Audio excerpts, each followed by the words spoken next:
ಸ್ವಾಗತ. ಮೊದಲಿಗೆ ಹೆಡ್ಲೈನ್ಸ್. ಸಂವಿಧಾನದಿಂದ ದೇಶದ ಪ್ರಜಾಪ್ರಭುತ್ವ ವ್ಯವಸ್ಥೆ ಸ್ಥಿರ, ಕೆಬಿ ಕೃಷ್ಣಮೂರ್ತಿ. ಶಿಕ್ಷಣದಿಂದ ಮಾತ್ರ ಮೌಢ್ಯತೆ ಹೋಗಲಾಡಿಸಲು ಸಾಧ್ಯ, ಡಿಸಿ ನಿತೀಶ್. ಪಾಲಿಕೆಯಿಂದ ಏಗನೂರು ಮೃತ್ಯುಂಜಯ ಮಠದ ಗೋಶಾಲೆ ಕಟ್ಟಡ ತೆರವು ಕಾರ್ಯಾಚರಣೆ. ಬೆಂಗಳೂರಿನಲ್ಲಿ ಸನ್ನತಿ ಪಂಚಶೀಲ ಪಾದಯಾತ್ರೆಯ ಸಮಾರೋಪ ಸಮಾರಂಭ, ರವೀಂದ್ರನಾಥ್ ಪಟ್ಟಿ. ಪಕ್ಷ ಸಂಘಟನೆಗೆ ಕಾರ್ಯಕರ್ತರು ಸಿದ್ಧತೆ ಕೈಗೊಳ್ಳಿ, ಎಂ ವಿರೂಪಾಕ್ಷಿ. ಮೈಕ್ರೋ ಫೈನಾನ್ಸ್ ಕಂಪನಿಗಳಿಂದ ಬಡವರಿಗೆ ಕಿರುಕುಳ, 24ಕ್ಕೆ ಡಿಸಿ ಕಚೇರಿ ಮುಂದೆ ಧರಣಿ, ಜಾವೇದ್ ಖಾನ್. ಕರ್ನಾಟಕ ರಾಷ್ಟ್ರ ಸಮಿತಿಯಿಂದ ಉದ್ಯೋಗಕ್ಕಾಗಿ ಕನ್ನಡಿಗರು ಸಮಾವೇಶ, ಬಸವಪ್ರಭು. ಹೊರಗುತ್ತಿಗೆ ಸಿಬ್ಬಂದಿ ವಿವಿಧ ಬೇಡಿಕೆ ಈಡೇರಿಕೆಗೆ ಒತ್ತಾಯಿಸಿ ಜಿಲ್ಲಾಡಳಿತಕ್ಕೆ ಮನವಿ. ಈಗ ವಾರ್ತೆಗಳ ವಿವರ. ಭಾರತ ದೇಶಕ್ಕೆ ಸಂವಿಧಾನ ಎಂಬುದು ಒಂದು ಪವಿತ್ರ ಗ್ರಂಥವಾಗಿದ್ದು, ಈ ಗ್ರಂಥದಿಂದಲೇ ಇಂದು ಪ್ರಜಾಪ್ರಭುತ್ವ ವ್ಯವಸ್ಥೆ ಅತ್ಯಂತ ಸ್ಥಿರವಾಗಿದೆ ಎಂದು ಮಾಜಿ ರಾಜ್ಯಸಭಾ ಸದಸ್ಯ ಬಿಕೆ ಕೃಷ್ಣಮೂರ್ತಿ ಹೇಳಿದರು. ಅವರಿಂದು ನಗರದ ವೀರಶೈವ ಮಾಂತೇಶ ಕಲ್ಯಾಣ ಮಂಟಪದಲ್ಲಿ ಸಿಟಿಜನ್ಸ್ ಫಾರ್ ಸೋಷಿಯಲ್ ಜಸ್ಟಿಸ್ ವತಿಯಿಂದ ಹಮ್ಮಿಕೊಂಡಿದ್ದ ಸಂವಿಧಾನ ಸನ್ಮಾನ ಹಾಗೂ ಪುಸ್ತಕ ಲೋಕಾರ್ಪಣೆ ಕಾರ್ಯಕ್ರಮವನ್ನು ಉದ್ಘಾಟಿಸಿ ಮಾತನಾಡಿದರು. 100 ವರ್ಷಗಳ ಹಿಂದೆ ದೇಶದಲ್ಲಿ ಪ್ರಜಾಪ್ರಭುತ್ವ ವ್ಯವಸ್ಥೆ ಇಲ್ಲದೆ ತೀರಾ ಸಂಕಷ್ಟದ ಪರಿಸ್ಥಿತಿಯನ್ನು ಅನುಭವಿಸಿದ್ದ ಭಾರತದ ಪ್ರಜೆಗಳಿಗೆ ಸ್ವಾತಂತ್ರ್ಯದ ನಂತರ ದೇಶದಲ್ಲಿ ಸಂವಿಧಾನವನ್ನು ಜಾರಿಗೊಳಿಸಲಾಯಿತು. ಮೊದಲು ಇದ್ದ ಅಖಂಡ ಭಾರತವು ಪ್ರತ್ಯೇಕಗೊಂಡು ನಮ್ಮೊಂದಿಗೆ ಸ್ವಾತಂತ್ರ್ಯವನ್ನು ಪಡೆದುಕೊಂಡ ಅದೆಷ್ಟೋ ದೇಶಗಳು ಸ್ಥಿರವಾದ ಪ್ರಜಾಪ್ರಭುತ್ವ ವ್ಯವಸ್ಥೆಯನ್ನು ಹೊಂದಿದ್ದಿಲ್ಲ. ನಮ್ಮಲ್ಲಿ ಮಾತನಾಡುವ ಹಕ್ಕು ನೀಡಲಾಗಿದ್ದು, ವ್ಯವಸ್ಥೆಯ ಕುರಿತು ಮುಕ್ತವಾಗಿ ಮಾತನಾಡಬಹುದಾಗಿದೆ. ಭಾರತದ ಪ್ರಜೆಗಳ ಹಕ್ಕುಗಳನ್ನು ಮತ್ತು ಆಡಳಿತ ವ್ಯವಸ್ಥೆಯ ಕುರಿತು ಸಂವಿಧಾನದಲ್ಲಿ ವಿವರವಾಗಿ ತಿಳಿಸಲಾಗಿದ್ದು, ನಾಗರಿಕತೆಯ ಮಹತ್ವವನ್ನು ಸಂವಿಧಾನದಲ್ಲಿ ತೋರಿಸಲಾಗಿದೆ ಎಂದು ಹೇಳಿದರು. ಭಾರತದ ಕೇಂದ್ರ ಸರ್ಕಾರವು ಅತ್ಯಂತ ಸ್ಥಿರವಾದ ಸರ್ಕಾರವಾಗಿದ್ದು, ಪ್ರಧಾನಿ ಮೋದಿಯವರ ಆಡಳಿತ ಉತ್ತಮ ರೀತಿಯಲ್ಲಿ ನಡೆದುಕೊಂಡು ಬರುತ್ತಿದೆ. ಆಡಳಿತ ಎಷ್ಟು ಉತ್ತಮವಾಗಿದೆಯೋ ಅಷ್ಟೇ ಪ್ರೀತಿ ಸ್ನೇಹದಿಂದ ಇತರೆ ದೇಶಗಳೊಂದಿಗೆ ಮೋದಿಯವರು ಒಡನಾಟ ಇಟ್ಟುಕೊಂಡಿದ್ದಾರೆ ಎಂದು ತಿಳಿಸಿದರು.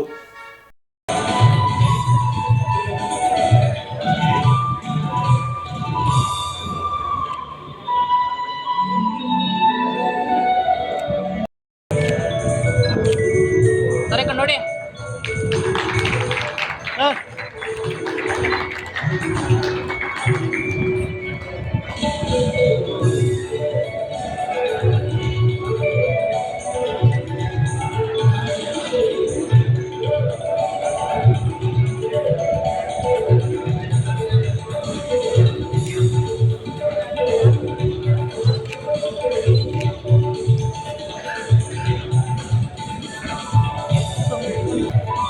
ಸ್ವಲ್ಪ ಕೈಯಿಂದ. ಓಕೆ, ಸಾರಿ.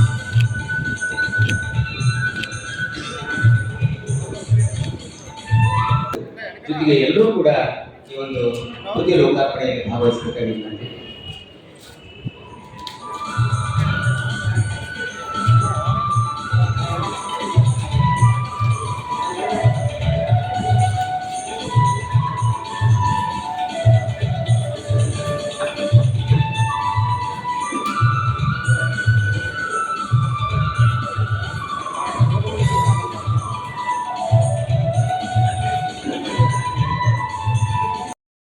ಹೊಡೆದಾಕೋದು ಅವ್ರ ಮಗಳು ಓಡ್ ಬಂದು ಇಂಡಿಯಾಗೆ ಇಲ್ಲಿ ಅವ್ರನ್ನ ಹೊಡೆದಾಕಿರ್ತಿದ್ರು. ಹೆಂಗೆ ಅವರ ಒಂದು ವ್ಯವಸ್ಥೆ, ಒಂದು ಸರಿಯಾದ ಸಂವಿಧಾನ ಇಲ್ಲದೆ ಹೆಂಗೆ ವ್ಯವಸ್ಥೆ ಕೆಟ್ಟೋಯ್ತು. ಆ ದೇಶಗಳಿಗೆಲ್ಲ ನಾನು ನೋಡಿದ್ದೀನಿ. ಆ ದೇಶಗಳಲ್ಲಿ ರೋಡನ್ನು ಓಡೋದಕ್ಕೆ ಭಯ ಆಗ್ತದೆ. ಇಲ್ಲಿ ಆ ರೀತಿ ಅಲ್ಲ. ಫ್ರೀಡಮ್ ಆಫ್ ಸ್ಪೀಚ್ ನಮಗೆ ಪ್ರಶ್ನ. ನಾವು ಹೈಕೋರ್ಟ್ ಹೋಗ್ಬೋದು, ಸುಪ್ರೀಂ ಕೋರ್ಟ್ ಹೋಗ್ಬೋದು. ನಾವು ವಕೀಲರು ಬಹಳ ಜನ ಇರಬೇಕು. ಆರ್ಟಿಕಲ್ 226 ನಲ್ಲಿ ನಾವು ಒಂದು ರಿಟ್ ಪಿಟಿಷನ್ ಹಾಕ್ಬೋದು. ಅಲ್ಲಿಂದ ಹೈಕೋರ್ಟ್ ಇಂದ ಆರ್ಡರ್ಸ್ ಬರ್ತದೆ. ಹೇಗೆ ಇವ್ರಿಗೆ ಒಂದು ಮಾಡಿದ್ದೀರಾ, ಇವ್ರಿಗೆ ಒಂದು ಮಾಡಿದ್ದೀರಾ, ಹೇಗೆ ದಟ್ಸ್ ನಾಟ್ ಪಾಸಿಬಲ್, ನೀವು ಇದನ್ನ ರಿವರ್ಸ್ ಮಾಡಬೇಕು ಅಂತ ಗವರ್ಮೆಂಟ್ಗೆ ಡೈರೆಕ್ಷನ್ಸ್ ಕೊಡಿ. ಅದು that is the basic integrities of our constitution. ನಮ್ಮ ಕಾನ್ಸ್ಟಿಟ್ಯೂಷನ್ ನಲ್ಲಿ ಇಂಗ್ಲಿಷಲ್ಲಿ ಓದ್ತೀನಿ ನಾನು. Preamble of the Constitution.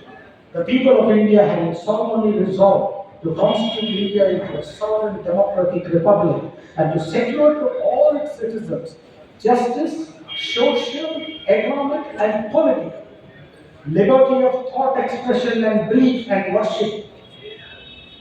ಆದರೆ ನೀವು ಏನಾದರೂ ಮಾಡಬಹುದು ಆ ಒಂದು ಚೌಕಟ್ಟಿನಲ್ಲಿ ನೀವು ಎಷ್ಟೇ ಎಕ್ಸ್ಪ್ರೆಷನ್ ಕೊಡ್ಬೋದು, ಮಾತಾಡಬಹುದು, ನೀವು ನಿಮಗೆ ಯಾವ ದೇವರು ಬೇಕು ಪೂಜೆ ಮಾಡಬಹುದು. ಅದು liberty, equality, status of opportunity and promote among all fraternity, assuring dignity of individual.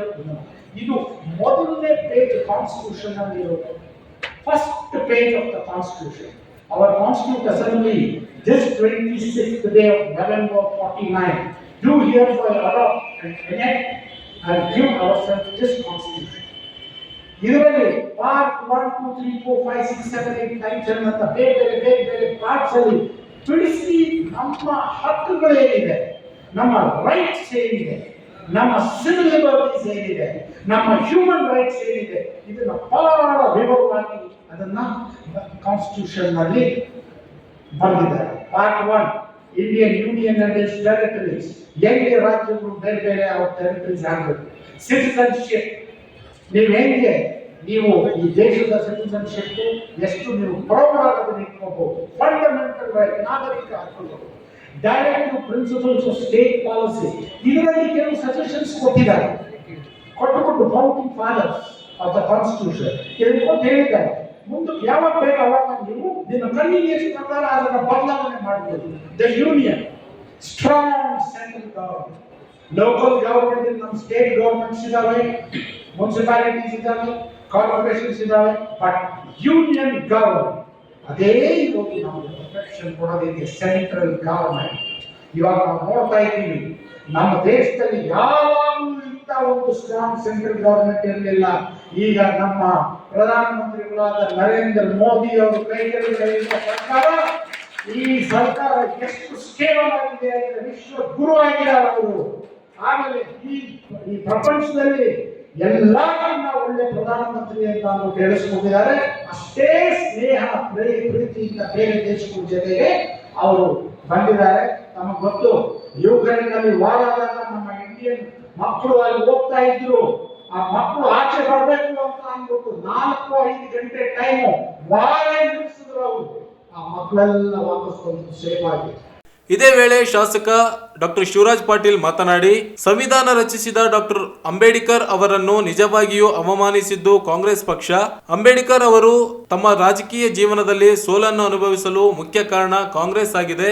ಇಂತಹ ಕಾಂಗ್ರೆಸ್ ಪಕ್ಷ ಬಿಜೆಪಿ ಪಕ್ಷದ ಬಗ್ಗೆ ಇಲ್ಲಸಲ್ಲದ ಹೇಳಿಕೆಗಳನ್ನು ನೀಡುತ್ತಿದೆ ಎಂದು ಹೇಳಿದರು. ಸಂವಿಧಾನ ಬದಲಾವಣೆ ಮಾಡುತ್ತಾರೆ ಎಂಬ ಮಾತೊಂದೇ ಇಟ್ಟುಕೊಂಡು ಕಾಂಗ್ರೆಸ್ ಪಕ್ಷ ಬಿಜೆಪಿ ವಿರುದ್ಧ ಆರೋಪ ಮಾಡಲು ಸಿದ್ಧವಾಗಿದೆ. ಬೇರಾವ ವಿಷಯಗಳು ಅವರಿಗೆ ಸಿಕ್ಕಿಲ್ಲ. ಆದ್ದರಿಂದಲೇ ಜನರ ಎದುರು ಬಿಜೆಪಿ ಬಗ್ಗೆ ಸುಳ್ಳುಗಳನ್ನು ಹೇಳುತ್ತಾ ಜನರನ್ನು ದಾರಿ ತಪ್ಪಿಸುತ್ತಿದ್ದಾರೆ ಎಂದು ಹೇಳಿದರು. ಕೃಷ್ಣಮೂರ್ತಿ ಸಾಹೇಬರು ಮತ್ತು ಶಂಕರ ಸಾಹೇಬರು ವಿಶೇಷವಾಗಿ ಸಂವಿಧಾನ ರಚನೆ ಮಾಡುವಂತ ಸಂದರ್ಭದಲ್ಲಿ ಆವತ್ತಿನ ಮುಖಂಡರು, ಅವತ್ತೇನು ಸ್ವತಂತ್ರ ಹೋರಾಟದಲ್ಲಿ ಅವ್ರ ಜೊತೆ ಒಗ್ಗೂಡಿ ಹೋರಾಟ ಮಾಡಿದಂತ ಕಾಂಗ್ರೆಸ್ ಪಕ್ಷ ಅಂತ ನೀವು ಕೇಳ್ಕೊಳ್ತಾ ಇದ್ದಾರೆ, ಸ್ಥಾಪನೆ ಮಾಡಿದಂತ ಎಲ್ಲರೂ ಯಾವ ರೀತಿ ಅಂಬೇಡ್ಕರ್ ಜಿಯವರನ್ನ ಅವಮಾನ ಮಾಡಿದ್ರು ಎಲ್ಲವನ್ನೂ ಹೇಳಿದ್ದಾರೆ. ಮತ್ತು ನಾವೆಲ್ಲ ಗಮನಿಸಬೇಕು, ಇವತ್ತು ಅಂಬೇಡ್ಕರ್ ಜಿಯವರು 2 ಸರಿ ಲೋಕಸಭಾ ಸ್ಥಾನಕ್ಕೆ ನಿಲ್ಲುವಂತಹ ಸಂದರ್ಭದಲ್ಲಿ ಅವ್ರನ್ನ ಸೋಲಿಸಿದಂತಹ ಪಕ್ಷ ಯಾವ್ದಾದ್ರು ಇದ್ರೆ ಅದು ಕಾಂಗ್ರೆಸ್ ಪಕ್ಷ ಅಂತ ಹೇಳಿ ಬಯಸ್ತಾರೆ. ಇವತ್ತು ನಾವು ಇತಿಹಾಸಕ್ಕೆ ನೋಡ್ಬೇಕು. ಇವತ್ತು ಮೊದಲನೇ ಸಾರಿ 52ನೇ ಇಸ್ವಿಯಲ್ಲಿ ಮೊದಲನೇ ಸಾರಿ ನಿಂತ ಸಂದರ್ಭದಲ್ಲೂ ಅವತ್ತು ನೆಹರು ಅವರು ಸ್ವತಃ ಬಂದು ಇವ್ರ ವಿರುದ್ಧ ಕ್ಯಾಂಪೇನ್ ಮಾಡಿ, ಮತ್ತು ಬೈ ಎಲೆಕ್ಷನ್ ನಿಂತಾಗೂ ನೆಹರು ಅವರು ಅವತ್ತು ಪ್ರಧಾನಮಂತ್ರಿ ಇದ್ದಂತ ಸಂದರ್ಭದಲ್ಲಿ 3 ಸಾರಿ ಆ ಕ್ಷೇತ್ರಕ್ಕೆ ಬಂದು ಅಂಬೇಡ್ಕರ್ ಜಿಯವರನ್ನು ಸೋಲಿಸಿದಂತ ಪಕ್ಷ ಯಾವ್ದಾದ್ರು ಇದ್ರೆ ಅದು ಕಾಂಗ್ರೆಸ್ ಪಾರ್ಟಿ ಅಂತ ನಾವೆಲ್ಲ ತಿಳ್ಕೋಬೇಕು, ನಮ್ಮ ಯುವಕರು ತಿಳ್ಕೋಬೇಕು. ಇವತ್ತು ಸುಳ್ಳು ಕಟ್ಟುಕತೆಗಳನ್ನು ಹೇಳಿ ಕಾಂಗ್ರೆಸ್ ಪಾರ್ಟಿ ದಾರಿ ತಪ್ಪಿಸ್ತಾ ಇದೆ, ನಮ್ಮ ಸಮಾಜವನ್ನು ದಾರಿ ತಪ್ಪಿಸುವಂತ ಕೆಲಸ ಕಾಂಗ್ರೆಸ್ ಪಾರ್ಟಿ ಮಾಡ್ತಾ ಇದೆ. ಇವತ್ತು ಸಂವಿಧಾನ ರಚನೆ ಮಾಡುವಂತ ಸಂದರ್ಭದಲ್ಲೂ ಇವತ್ತು ಯಾವ ರೀತಿ ಅಂಬೇಡ್ಕರ್ ಜಿಯವರು ಈ ಒಂದು ಸಮಿತಿಗೆ ಸದಸ್ಯರು ಆಗಬಾರ್ದು ಅಂತ ಹೇಳಿ ಅವ್ರು ಎಲ್ಲಿ ನಿಂತಿದ್ರು ಅಲ್ಲಿ ಸೋಲಿಸಿದ್ರು. ಯಾವಾಗ ಜೇಕರ್ ಅವರು ರಾಜೀನಾಮೆ ಕೊಟ್ಟು ಆ ಸ್ಥಾನದಿಂದ ಅಂಬೇಡ್ಕರ್ ಜಿಯವ್ರಿಗೆ ಗೆಲ್ಲಿಸಿಕೊಟ್ರು.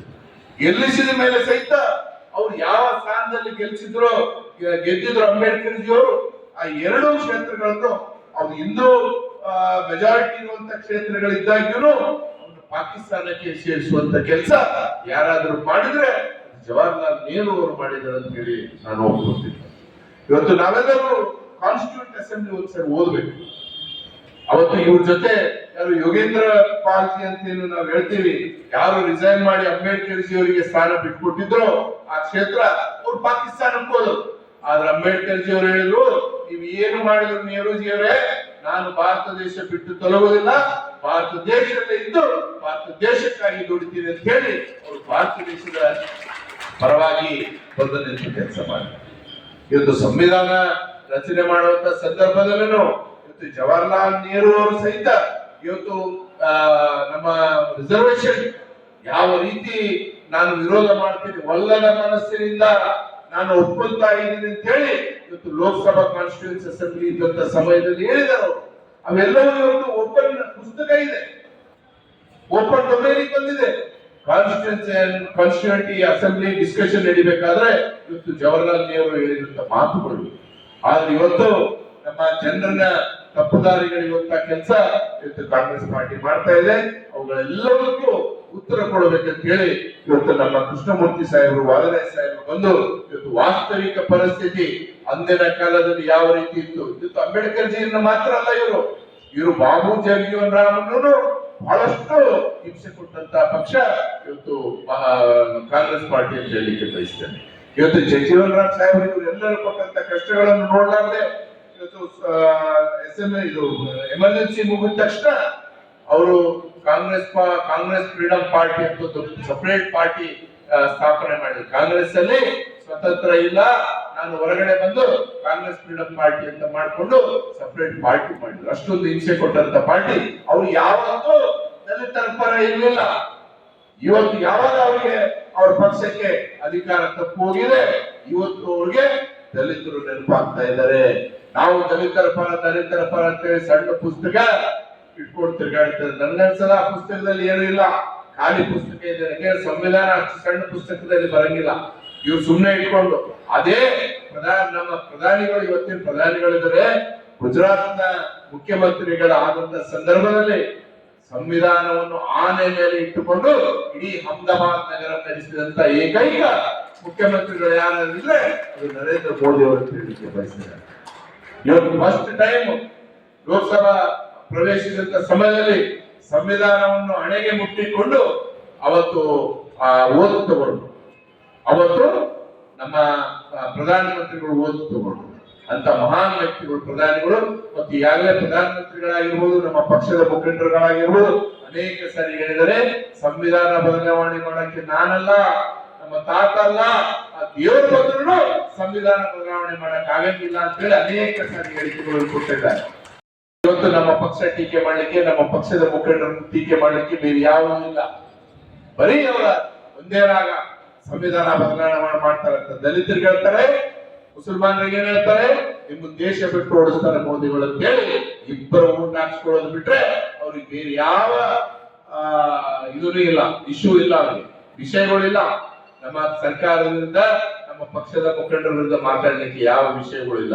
ಇವತ್ತು 45-50 ವರ್ಷ ಅವರು ಆಡಳಿತ ಮಾಡಿದಂತ ಸಂದರ್ಭದಲ್ಲೂ ಯಾವುದೇ ಗರೀಬಿ ಹಠಾವ್ ಅಂದ್ರೆ ಯಾವ ಗರೀಬಿನೂ ಹಠಾವ್ ಆಗಲಿಲ್ಲ. ಆದ್ರೆ ಇವತ್ತು ನಾವು ಜಗತ್ತಿನಲ್ಲಿ 3ನೇ ಬಲಿಷ್ಠ ರಾಷ್ಟ್ರವಾಗಿ ಹೊರಹೊಮ್ಮಿದ್ದೇವೆ. ಈ ಎಲ್ಲ ಕಾರ್ಯ ಮಾಡಲಿಕ್ಕೆ ಮತ್ತು ದಲಿತರಿಗೆ ಉದ್ಧಾರ ಮಾಡುವಂತ ಕೆಲಸ, ದಲಿತರ ಏಳಿಗೆಗೆ ಕಾರ್ಯಕ್ರಮ ರೂಪಿಸುವಂತ ಕೆಲಸ ಯಾರಾದ್ರೂ ಮಾಡಬೇಕಾದ್ರೆ ಅದು ನಮ್ಮ ಭಾರತೀಯ ಜನತಾ ಪಕ್ಷ ಮಾಡ್ಲಿಕ್ಕೆ ಯಾವತ್ತೂ ಬದ್ಧರಾಗಿದ್ದೇವೆ ಅಂತೇಳಿ ಯಾವ ಲೀಡರ್ನು ಭಾರತೀಯ ಜನತಾ ಪಕ್ಷದ ಅಧ್ಯಕ್ಷರಾಗಲಿ, ಭಾರತೀಯ ಜನತಾ ಪಕ್ಷ ನೇತೃತ್ವ ವಹಿಸಂತೆ ಯಾವ ಪ್ರಧಾನಮಂತ್ರಿಗಳು, ಇವತ್ತಿನ ಪ್ರಧಾನಮಂತ್ರಿಗಳಾಗಲಿ ಮುಂದಿನ ಪ್ರಧಾನಮಂತ್ರಿಗಳು ಯಾರು ಸಂವಿಧಾನ ಬದಲಾವಣೆ ಮಾಡ್ಲಿಕ್ಕೆ ಆಗೋದಿಲ್ಲ ಅಂತ ಹೇಳಿ ನನ್ನ 2 ಮಾತಿಗೆ ವಿರಾಮ ಕೊಡ್ತೇನೆ. ನಮಸ್ಕಾರ. ಅಧ್ಯಕ್ಷರು ಮಾತಾಚರ್ಯ ಉಡುಪಿನಲ್ಲಿ ಹಾಗೂ ಈ ಒಂದು ವೇದಿಕೆಯಲ್ಲಿ ಇದ್ದಂಥ ನಮ್ಮ ಠಾಣೆಯ ನಗರದ ಅಧ್ಯಕ್ಷರಾದ ಮೌನೇಶ್ವರಿ ರಾಯಚೂರು ನಗರದಲ್ಲಿ ಚಾಲನೆ ಕೊಟ್ಟು ಅವತ್ತಿನ ದಿನ ಚಾಲನೆ ಕೊಟ್ಟು ಒಂದು ಸಂವಿಧಾನ ಸನ್ಮಾನ ಅಭಿಯಾನವನ್ನು ಚಾಲನೆ ಕೊಟ್ಟು ಮಾಡ್ತಾ ಇದ್ವಿ. ಅದರ ಜೊತೆಯಲ್ಲಿ ಈ ಒಂದು ಸಮಾರಂಭಕ್ಕೆ ರಾಷ್ಟ್ರೀಯ ಕರ್ಮಚಾರಿ ಆಯೋಗದ ಅಧ್ಯಕ್ಷರಾಗಿ ಅಧ್ಯಕ್ಷರು ಲಿಡಕರ್ ಸಂಸ್ಥೆ ಕರ್ನಾಟಕ ಸರ್ಕಾರ ಗೌರ್ಮೆಂಟ್ ಫಾರ್ ಗ್ಲೋಬಲ್ ಆಕ್ಷನ್ ಸೇವೆ ಸಲ್ಲಿಸಿ ನೆಟ್ವರ್ಕ್ ಆನ್ ವರ್ಲ್ಡ್ ಬ್ಯಾಂಕ್ ಅವು ಸೇವೆ ಶ್ರೀಯುತ ಕೆ.ಬಿ. ಕೃಷ್ಣಮೂರ್ತಿ ಅವರು, ಶ್ರೀಯುತ ಕೆ.ಬಿ. ಮೈ ಹೈಬಿ. ಈ ಸಂದರ್ಭದಲ್ಲಿ ಮಾಜಿ ವಿಧಾನ ಪರಿಷತ್ ಸದಸ್ಯ ಎನ್ ಶಂಕರಪ್ಪ, ಲೇಖಕ ವಾದಿರಾಜ್, ರವೀಂದ್ರ ಜಲ್ದಾರ್, ಪಿ ಯಲ್ಲಪ್ಪ, ತಿಮ್ಮಪ್ಪ ನಾಡಗೌಡ, ರಾಮಣ್ಣ ಸೇರಿದಂತೆ ಇತರರಿದ್ದರು. ಜಾತಿ ವ್ಯವಸ್ಥೆ ಮೂಢನಂಬಿಕೆ ಇದ್ದ ಸಂದರ್ಭದಲ್ಲಿ ಅಂಬಿಗರ ಚೌಡಯ್ಯನವರು ತಮ್ಮ ವಚನಗಳ ಮೂಲಕ ನಿರ್ಮೂಲನೆಗೆ ಮುಂದಾಗಿದ್ದರು. ಮೌಢ್ಯತೆಯನ್ನು ಹೋಗಲಾಡಿಸಲು ಪ್ರತಿಯೊಬ್ಬರು ಶಿಕ್ಷಣವಂತರಾಗಬೇಕು ಎಂದು ಜಿಲ್ಲಾಧಿಕಾರಿ ಕೆ. ನಿತೀಶ್ ಹೇಳಿದರು. ನಗರದ ಪಂಡಿತ್ ಸಿದ್ದರಾಮ ಜಂಬಲ್ದಿನ್ನಿ ರಂಗಮಂದಿರದಲ್ಲಿ ಜಿಲ್ಲಾಡಳಿತ, ಜಿಲ್ಲಾ ಪಂಚಾಯತ್, ಮಹಾನಗರ ಪಾಲಿಕೆ, ಕನ್ನಡ ಮತ್ತು ಸಂಸ್ಕೃತಿ ಇಲಾಖೆ ಸಂಯುಕ್ತಾಶ್ರಯದಲ್ಲಿ ಹಮ್ಮಿಕೊಂಡಿದ್ದ ಅಂಬಿಗರ ಚೌಡಯ್ಯ ಜಯಂತಿ ಕಾರ್ಯಕ್ರಮ ಉದ್ಘಾಟಿಸಿ ಮಾತನಾಡಿದರು. ಅಂಬಿಗರ ಚೌಡಯ್ಯನವರು ಸಮಾಜದಲ್ಲಿನ ಜಾತಿ ವ್ಯವಸ್ಥೆ, ಶೋಷಣೆ, ಮೂಢನಂಬಿಕೆ ಹೋಗಲಾಡಿಸಲು ವಚನಗಳನ್ನ ರಚಿಸಿದರು. ಸಮಾಜದಲ್ಲಿ ಇನ್ನೂ ಮೂಢನಂಬಿಕೆ ಆಚರಣೆ ಇದೆ. ಮೌಢ್ಯತೆಗೆ ರಾಮಬಾಣ ಜ್ಞಾನವಾಗಿದ್ದು, ಪ್ರತಿಯೊಬ್ಬರು ಶಿಕ್ಷಣವಂತರಾದಾಗ ಮಾತ್ರ ಮೌಢ್ಯತೆ ನಿರ್ಮೂಲನೆ ಸಾಧ್ಯವಿದೆ ಎಂದರು. ಸಮಾಜದಲ್ಲಿನ ಜನರಲ್ಲಿ ವಿದ್ಯಾಭ್ಯಾಸದ ಕುರಿತು ಜಾಗೃತಿ ಮೂಡಿಸಬೇಕು. ಆರ್ಥಿಕ, ಸಾಮಾಜಿಕ ಮತ್ತು ಶೈಕ್ಷಣಿಕವಾಗಿ ಬೆಳೆಯಬೇಕು. ಜಾತಿ ತಾರತಮ್ಯ ಹೋಗಲಾಡಿಸಲು ಪ್ರತಿಯೊಬ್ಬರ ಸಹಕಾರ ಅಗತ್ಯವಾಗಿದೆ. ನಗರದಲ್ಲಿ ಕೆರೆಗಳು ಕಲುಷಿತಗೊಂಡಿವೆ, ಮೀನುಗಾರಿಕೆ ತೊಂದರೆಯಾಗಿದೆ, ಆರ್ಥಿಕ ಸಂಕಷ್ಟ ಉಂಟಾಗಿದೆ. ಮುಂದಿನ ದಿನಗಳಲ್ಲಿ ಕೆರೆಗಳ ಅಭಿವೃದ್ಧಿಪಡಿಸಿ ಸಮಾಜ ಆರ್ಥಿಕವಾಗಿ ಬೆಳೆಯಲು ಅನುಕೂಲ ಮಾಡಿಕೊಳ್ಳಲಾಗುತ್ತದೆ ಎಂದು ತಿಳಿಸಿದರು. ಪೊಲೀಸ್ ಠಾಣೆ ಬೇಡಮೂರನ್ನು ಕೂಡ ಆತ್ಮೀಯವಾಗಿ ತುಂಬುವುದರಿಂದ ವೇದಿಕೆಗೆ ಸ್ವಾಗತ. ಇವತ್ತು ನಾವೆಲ್ಲರಿಗೂ ಕೂಡ ನಿಜ ಶರಣ ಅಂಬೇಡ್ಕರ್ ಚೌಡಯ್ಯ ಅವರ ಕುರಿತು ಉಪನ್ಯಾಸ ನೀಡಲು ಎ ಶಾಂತಪ್ಪ ಸರ್ ಉಪಾಧ್ಯಕ್ಷರು, ನಿಜ ಶರಣ ಅಂಬೇಡ್ಕರ್ ಚೌಡಯ್ಯ ಗುರು ಗಂಗಬಂಧ ಸಮಾಜ ಈ ಮಹಿಳೆಯರನ್ನು ಕೂಡ ತುಂಬುವುದರಿಂದ ಸಮಾಜ ಇವರನ್ನು ಕೂಡ ತುಂಬುವುದರಿಂದ ಸ್ವಾಗತಿಸ್ತಾ ಇದ್ದೇನೆ. ಕಡಗೋಡ ಶರಣಪ್ಪ ಜಿಲ್ಲಾ ಪ್ರಧಾನ ಕಾರ್ಯದರ್ಶಿಗಳು ಸಮಾಜ ಇವರನ್ನು ಕೂಡ ತುಂಬುವುದರಿಂದ ಸ್ವಾಗತಿಸ್ತಾ ಇದ್ದೇನೆ. ಅದೇ ರೀತಿಯಾಗಿ ಪುಷ್ಪಾರ್ಚನೆ ಮಾಡುವುದರ ಮುಖಾಂತರ ವೇದಿಕೆ ಮೇಲೆ ಆಸೀನರಾಗಿರ್ತಕ್ಕಂಥ ಎಲ್ಲ ಜಿಲ್ಲಾಧಿಕಾರಿಗಳು, ಒಬ್ಬರಾದಂಥ ಕವಿ, ಸಂತ, ವಚನಕಾರ ಅಂಬಿಗರ ಚೌಡಯ್ಯ ಇಂಥ ಒಬ್ಬ ಮಹಾನ್ ಪುಷ್ಪಾರ್ಚನೆ ಮಾಡುವುದರ ಮುಖಾಂತರ ಈ ಒಂದು ಕಾರ್ಯಕ್ರಮಕ್ಕೆ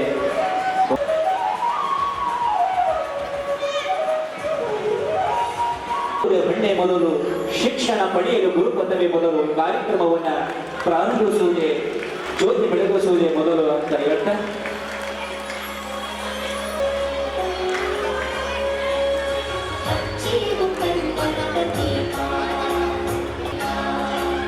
ಜೋರನ್ನ ಚಪ್ಪಾಳೆ.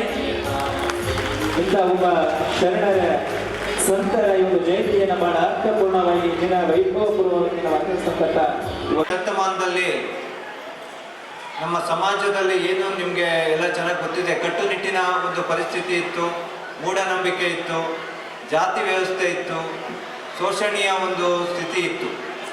ಅಂಥ ಸಂದರ್ಭದಲ್ಲಿ ತಮ್ಮ ವಚನಗಳ ಮೂಲಕ, ತಮ್ಮ ನುಡಿಗಳ ಮೂಲಕ ಈ ಸಮಾಜದಲ್ಲಿ ಏನಾಗ್ತಾ ಇದೆ, ಆ ಶೋಷಣೆ, ಮೂಢನಂಬಿಕೆ, ಜಾತಿ ವ್ಯವಸ್ಥೆ ವಿರುದ್ಧ ಒಂದು ಸಮರನೇ ಸಾರಿರ್ತಾರೆ ಅಂಬಿಗರ ಚೌಡಯ್ಯನವರು. ಸೊ ಈಗಲೂ ಅವರ ವಚನಗಳು, ಅವರ ಹಿತನುಡಿಗಳು ನಮಗೆಲ್ಲ ತುಂಬ ಅದು ಅವಶ್ಯಕತೆ ಇದೆ. ಯಾಕಂದರೆ ಇಷ್ಟು ವರ್ಷ ಆದರೂ ನಮ್ಮ ಸಮಾಜದಲ್ಲಿ, ನಮ್ಮ ಜನರಲ್ಲಿ ಇನ್ನೂ ಸಾಕಷ್ಟು ಮೂಢನಂಬಿಕೆಗಳು ನಡೀತಾ ಇದೆ, ಮೂಢನಂಬಿಕೆಯ ಆಚರಣೆಗಳು ನಡೀತಾ ಇದೆ. ಸೊ ಆವಾಗಲೇ ನಿಜ ಶರಣರು ಹೇಳ್ದಂಗೆ ಇದಕ್ಕೆ ಮೌಢ್ಯಕ್ಕೆ ರಾಮಬಾಣ ಅಂದರೆ ಜ್ಞಾನ. ಸೊ ನಾವು ಎಷ್ಟು ನಮ್ಮ ಜನರಲ್ಲಿ ಜ್ಞಾನ ಹೆಚ್ಚಾಗುತ್ತೆ, ವಿದ್ಯಾಭ್ಯಾಸ ಹೆಚ್ಚಾಗುತ್ತೆ, ಆಮೇಲೆ ಅವೇರ್ನೆಸ್ ಜಾಸ್ತಿ ಆಗುತ್ತೆ, ಅಷ್ಟು ನಮ್ಮ ಜನರಲ್ಲಿ ಮೌಢ್ಯತೆ, ಮೂಢನಂಬಿಕೆ ಅದೆಲ್ಲ ಕಡಿಮೆ ಆಗುತ್ತೆ. ಅದೇ ರೀತಿ ಸಮಾಜದಲ್ಲಿ ಏನು ಶೋಷಿತ ವರ್ಗರಿರ್ತಾರೆ, ಹಿಂದುಳಿದಿರ್ತಾರೆ, ಅವ್ರನ್ನ ನಾವು ಆರ್ಥಿಕವಾಗಿ, ಸಾಮಾಜಿಕವಾಗಿ, ಶೈಕ್ಷಣಿಕವಾಗಿ ಮುಂದೆ ತಂದರೆ ಅಷ್ಟೇ ನಮ್ಮ ಜಾತಿ ವ್ಯವಸ್ಥೆ, ಜಾತಿ ತಾರತಮ್ಯ ನಾವು ಹೋಗಲಾಡ್ಸೋಕ್ಕೆ ಸಾಧ್ಯ. ಸೊ ಈ ನಿಟ್ಟಿನಲ್ಲಿ ನಮ್ಮ ಜಿಲ್ಲೆಯಲ್ಲಿ ಎಲ್ಲ ರೀತಿ ನಾವು ಈಗ ಪ್ರಯತ್ನ ಪಡ್ತಾ ಇದ್ದೀವಿ. ಮತ್ತು ನಮ್ಮ ಎಲ್ಲ ಮುಖಂಡರು ನಮಗೆ ಸಹಾಯ ಮಾಡ್ತಾ ಇದ್ದಾರೆ, ಸಹಕಾರ ಕೊಡ್ತಾ ಇದ್ದಾರೆ. ಸೊ ಏನು ರಾಯಚೂರು ಜಿಲ್ಲೆನ ಶೈಕ್ಷಣಿಕವಾಗಿ, ಆರ್ಥಿಕವಾಗಿ, ಸಾಮಾಜಿಕವಾಗಿ ಒಂದು ಹಿಂದುಳಿದ ಜಿಲ್ಲೆ ಅಂತ ಹೇಳ್ತಾರೆ. ಇನ್ನೊಂದು ಸ್ವಲ್ಪ ವರ್ಷದಲ್ಲೇ ಅದನ್ನ ಹಣೆಪಟ್ಟಿನ ನಾವು ತೆಗ್ಸೋಕ್ಕೆ ನಾವೆಲ್ಲ ಸೇರಿ ಕೈ ಜೋಡಿಸಿ ಕೆಲಸ ಮಾಡೋಣ ಅಂತ ತಮ್ಮನ್ನೆಲ್ಲ ನಾನು ಕೇಳ್ಕೊತೀನಿ. ಗುರುಪೀಠದ ಉಪಾಧ್ಯಕ್ಷ ಕೆ ಶಾಂತಪ್ಪ ಮಾತನಾಡಿ, ಅಂಬಿಗರ ಚೌಡಯ್ಯನವರ ಜಯಂತಿ ಪ್ರತಿಯೊಬ್ಬರಿಗೂ ಹಬ್ಬವಾಗಿದೆ. ಎಲ್ಲಾ ಶರಣರ ಜಯಂತಿ ಆಚರಣೆ ಮಾಡುತ್ತಿದ್ದೇವೆ. ಆದರೆ ಶರಣರನ್ನು ಜಾತಿಗೆ ಸೀಮಿತವಾಗಿಸಿ ಬಿಟ್ಟಿದ್ದೇವೆ. 12ನೇ ಶತಮಾನದಲ್ಲಿ ಸಮಾಜದಲ್ಲಿನ ಶೋಷಣೆ, ಜಾತಿ ವ್ಯವಸ್ಥೆ ನಿರ್ಮೂಲನೆಗೆ ಶರಣರು ಒಂದಾಗಿದ್ದರು. ಆದರೆ ಇಂದು ಜಾತಿ ಹೆಸರಿನಲ್ಲಿ ಆಯಾ ಸಮಾಜದ ಜನರು ಶರಣರ ಜಯಂತಿ ಆಚರಣೆ ಮಾಡಿ ದೂರವಾಗುತ್ತಿದ್ದಾರೆ ಎಂದು ಕಳವಳ ವ್ಯಕ್ತಪಡಿಸಿದರು. ಶರಣರ ಜಯಂತಿ ಆಚರಣೆ ಮಾಡುವ ಮೂಲಕ ಎಲ್ಲರೂ ಒಂದಾಗಬೇಕು. ಎಲ್ಲಾ ಶರಣರ ಜಯಂತಿ ಆಚರಣೆಯಲ್ಲಿ ಸರ್ವ ಸಮಾಜದವರು ಭಾಗವಹಿಸಿದಾಗ ಮಾತ್ರ ಜಾತಿ ವ್ಯವಸ್ಥೆ ದೂರವಾಗುತ್ತದೆ ಎಂದು ಹೇಳಿದರು. ಚೌಡಯ್ಯವರ ಜಯಂತಿ ಹಬ್ಬ ಇವತ್ತು ನಿಮ್ಮೆಲ್ಲರಿಗೆ ನಾನು ಹೇಳ್ತಾ ಇದ್ದೆ ನಮ್ಮ ಜಿಲ್ಲಾಧಿಕಾರಿಗಳ ಸಾಹೇಬರಿಗೆ, ಈ ಸಮುದಾಯ ಅತ್ಯಂತ ಶಿಸ್ತಿನ ಸಮುದಾಯ. ನಿಜಶರಣ ಅಂಬಿಗರ ಚೌಡಯ್ಯ ಮೂರ್ತಿಯಿಂದ ಪ್ರಾರಂಭವಾದಂತ ಮೆರವಣಿಗೆಯಲ್ಲಿ ಸುಮಾರು 5,000-6,000ರಿಂದ 10,000ವರೆಗೆ ಕೂಡ ಸೇರ್ತಾರೆ. ಸಮುದಾಯ ಜನರು, ಅನೇಕ ಬಸವಾದಿ ಶರಣರ ಅಭಿಮಾನಿಗಳು ಎಲ್ಲರೂ ಸೇರಿ ಈ ಮೆರವಣಿಗೆಯಲ್ಲಿ ಭಾಗವಹಿಸಿ ರಂಗಮಂದಿರಲ್ಲಿ ಬಂದ ನಂತರ ಎಲ್ಲರೂ ವಾಪಸ್ ಹೋಗಿ ಸುಮಾರು 3,000-2,000 ಮಾತ್ರ ಉಳಿತಾರೆ. ಈಗ ಅಷ್ಟೇ ಕೆಪಾಸಿಟಿ ಇದೆ. ನಿಜಶರಣ ಅಂಬಿಗರ ಚೌಡಯ್ಯ ವಿಶ್ವಗುರು ಬಸವಣ್ಣನ ಸಮಕಾಲೀನವರು. ಅಂಬಿಗರ ಚೌಡಯ್ಯ ಬಗ್ಗೆ ತಮ್ಮೆಲ್ಲರಿಗೆ ಹಿಂದೆ ಉಪನ್ಯಾಸ ಮಾಡಿದಂಥವ್ರು ಹೇಳಿದ್ದಾರೆ. ಅವರು 1120ನೇ ಇಸವಿಯಲ್ಲಿ ಪಂಪಾದೇವಿ ಈರ್ಪಾಚೆ ಅವರ ಮಗನಾಗಿ ಹುಟ್ಟಿ ಹಾವೇರಿ ಜಿಲ್ಲೆಯ ಚೌಡದಾನಪುರ, ಶಿವಪುರ, ಚೌಡದಾನಪುರ ಅಂತಂದ್ರೆ ಚೌಡಯ್ಯನವರಿಗೆ ಗುತ್ತಲ ಅರಸರು ಅದು ದಾನವಾಗಿ ಕೊಟ್ಟಿದ್ರು. ಅದಕ್ಕಾಗಿ ಚೌಡದಾನಪುರ. ಅದರ ಪಕ್ಕದಲ್ಲಿ ನರಸೀಪುರ ಅಂತೇಳಿ ಇವತ್ತು ಈ ಸಮುದಾಯಕ್ಕೆ ಒಂದು ಗುರುಪೀಠ ಇದೆ. ನಮ್ಮ ಜಗದ್ಗುರು ನಿಜಶರಣ ಅಂಬಿಗರ ಚೌಡಯ್ಯ ಗುರುಪೀಠದ ಜಗದ್ಗುರು ಶ್ರೀ ಶಾಂತ ಭೀಷ್ಮ ಚೌಡಯ್ಯನವರು. ಆ ಮಠ ಸುಮಾರು 12 ವರ್ಷ ಆಯಿತು. ಮೊದಲು ಶಾಂತಮುನಿ ಸ್ವಾಮಿಗಳಿದ್ದರು, ಇವಾಗ ಶಾಂತ ಭೀಷ್ಮ ಚೌಡಯ್ಯನವರಿದ್ದಾರೆ. ಈ ಸಮುದಾಯಗಳಿಗೆ ಯಾವುದೇ ಗುರುಗಳಿದ್ದಿಲ್ಲ, ಯಾವುದು ಮಠನ ಇಲ್ಲ. ನಮಗೆ ಗುರು ಇಲ್ಲ, ಗುರಿನೂ ಇದ್ದಿಲ್ಲ. ಇವತ್ತು ಅನೇಕ ಸಮುದಾಯಗಳು, ಮುಂದುವರೆದ ಸಮುದಾಯಗಳ ದೊಡ್ಡ ದೊಡ್ಡ ಮಠಗಳು, ಶರಣರು, ಸಂತರು ಇದ್ದಾರೆ. ಸನ್ಮಾನ್ಯ NS ಗೋಲ್ಸರ್ ಸರ್ ಸಣ್ಣ ನೀರಾವರಿ ಸಚಿವರು ಶುಭ ಸಂದೇಶವನ್ನ ಕಳಿಸಿರ್ತಾರೆ. ಜಿಲ್ಲಾಡಳಿತ ರಾಯಚೂರು ವತಿಯಿಂದ ಹಮ್ಮಿಕೊಂಡಿರತಕ್ಕಂಥ ನಿಜಶರಣ ಅಂಬಿಗರ ಚೌಡಯ್ಯ ಜಯಂತಿಯ ಕಾರ್ಯಕ್ರಮದಲ್ಲಿ ಭಾಗವಹಿಸಲು ನಾನು ಉತ್ಸುಕನಾಗಿದ್ದೆ. ಆದರೆ ಬೆಳಗಾವಿಯಲ್ಲಿ ನಡೆದಿರತಕ್ಕಂಥ ಜೈ ಬಾಪು ಜೈ 5ನೇ ಶತಮಾನದಲ್ಲಿ ಜೀವಸಿದ್ಧ ಶಿವಶರಣ ಹಾಗೂ ವಚನಕಾರರು ವೃತ್ತಿಯಿಂದ ಅಂಬಿಗ ಪ್ರವೃತ್ತಿಯ ವಿಚಾರಗಳನ್ನ ಎಲ್ಲರೂ ಜೀವನದಲ್ಲಿ ಅಳವಡಿಸಿಕೊಳ್ಳಲು ಎಂದು ಆಶಿಸುತ್ತಾ ತಮ್ಮ ಈ ಕಾರ್ಯಕ್ರಮಕ್ಕೆ ಯಶಸ್ವಿಯಾಗಲೆಂದು ಶುಭ ಅಂಬಿಗರ ಚೌಡಯ್ಯ ಜಯಂತಿ ಆಚರಣಾ ಸಮಿತಿ ಅವರು ಶುಭವನ್ನು ಕೋರ್ತಾ ಇದ್ದಾರೆ. ಸರ್ ಅವರಿಗೆ ತುಂಬ ಹೃದಯದ ಧನ್ಯವಾದಗಳು ಎಂದು ಹೇಳ್ತಾ ಈ ಒಂದು ಕಾರ್ಯಕ್ರಮವನ್ನ ಜ್ಯೋತಿ ಬೆಳಗಿಸುವುದರ ಮುಖಾಂತರ ಈ ಒಂದು ಶರಣರ ಜಯಂತಿಯನ್ನ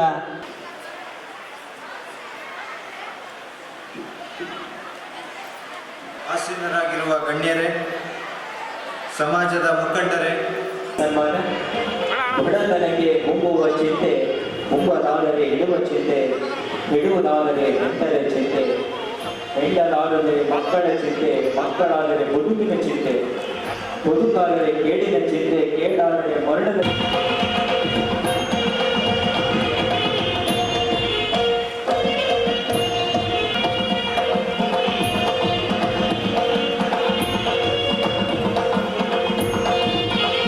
ಈ ಸಂದರ್ಭದಲ್ಲಿ ಮಹಾನಗರ ಪಾಲಿಕೆ ಅಧ್ಯಕ್ಷೆ ನರಸಮ್ಮ ನರಸಿಂಹಲು ಮಾಡಿಗೇರಿ, ಕೆ ಶರಣಪ್ಪ, ಕಡಗೋಲ್ ಆಂಜನೇಯ, ಶಿವರಾಜ್, ಪಿಎಸ್ಐ ಲಕ್ಷ್ಮಿ, ಶರಣಪ್ಪ ಕಡಗೋಲ್, ಶಿವರಾಮ್, ರಾಜರಾಜೇಶ್ವರಿ ಸೇರಿದಂತೆ ಇತರರಿದ್ದರು. ಮಹಾನಗರ ಪಾಲಿಕೆ ಸಿಬ್ಬಂದಿಗಳು ಏಗ್ನೂರು ಗ್ರಾಮದಲ್ಲಿ ಅತಿಕ್ರಮಣ ಮಾಡಿಕೊಂಡು ಕಟ್ಟಿದ್ದ ಕಟ್ಟಡಗಳ ತೆರವು ಕಾರ್ಯಾಚರಣೆ ಮಂಗಳವಾರ ಬೆಳಿಗ್ಗೆ ನಡೆಸಿದರು.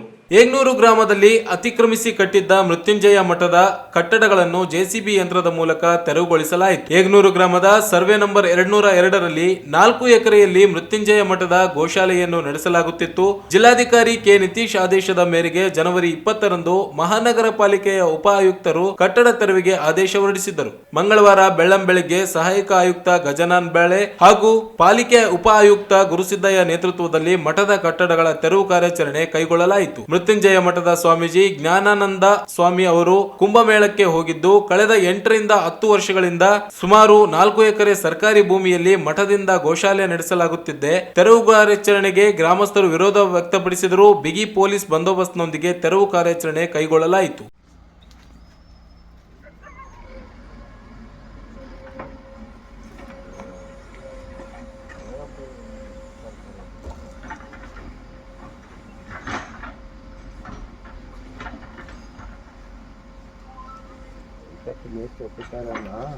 బైక్ చేసే కలరు బైక్ చేస్తే సరిపోతుంది.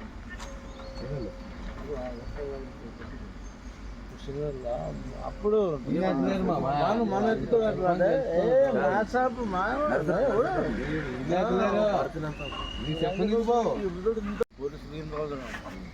పోలీసులు చేయాలి.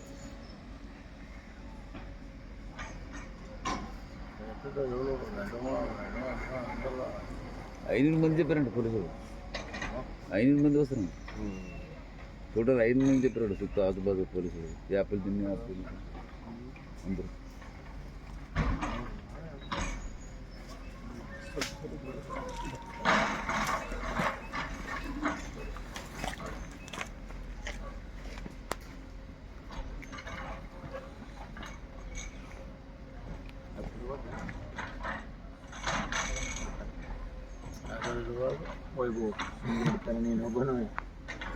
ನಾವು ಸಾರೋರಲ್ಲಿ ನಮ್ಮ ಮನೆ ಕಡೆ ಬಂದಾರ. ನಿಮ್ಮ ಮನೆಗೆ ಬಂದಿದೆ ಆ ಕಡೆ ಓಣೆಗೆ ಹೋಗ್ಬಿಟ್ರ. ಅದು ಗೊತ್ತಿನ ಹಾಪಂಜರಿ ಎಲ್ಲರೂ ಬಂದಾರ. ಹಾಪಂಜರಿ 500 ಮಂದಿ ಅಂತ ಮಕ್ಕಳೇ ಬಂದಾರ. ಹೆಣ್ಮಕ್ಳು ಬಂದಾರ.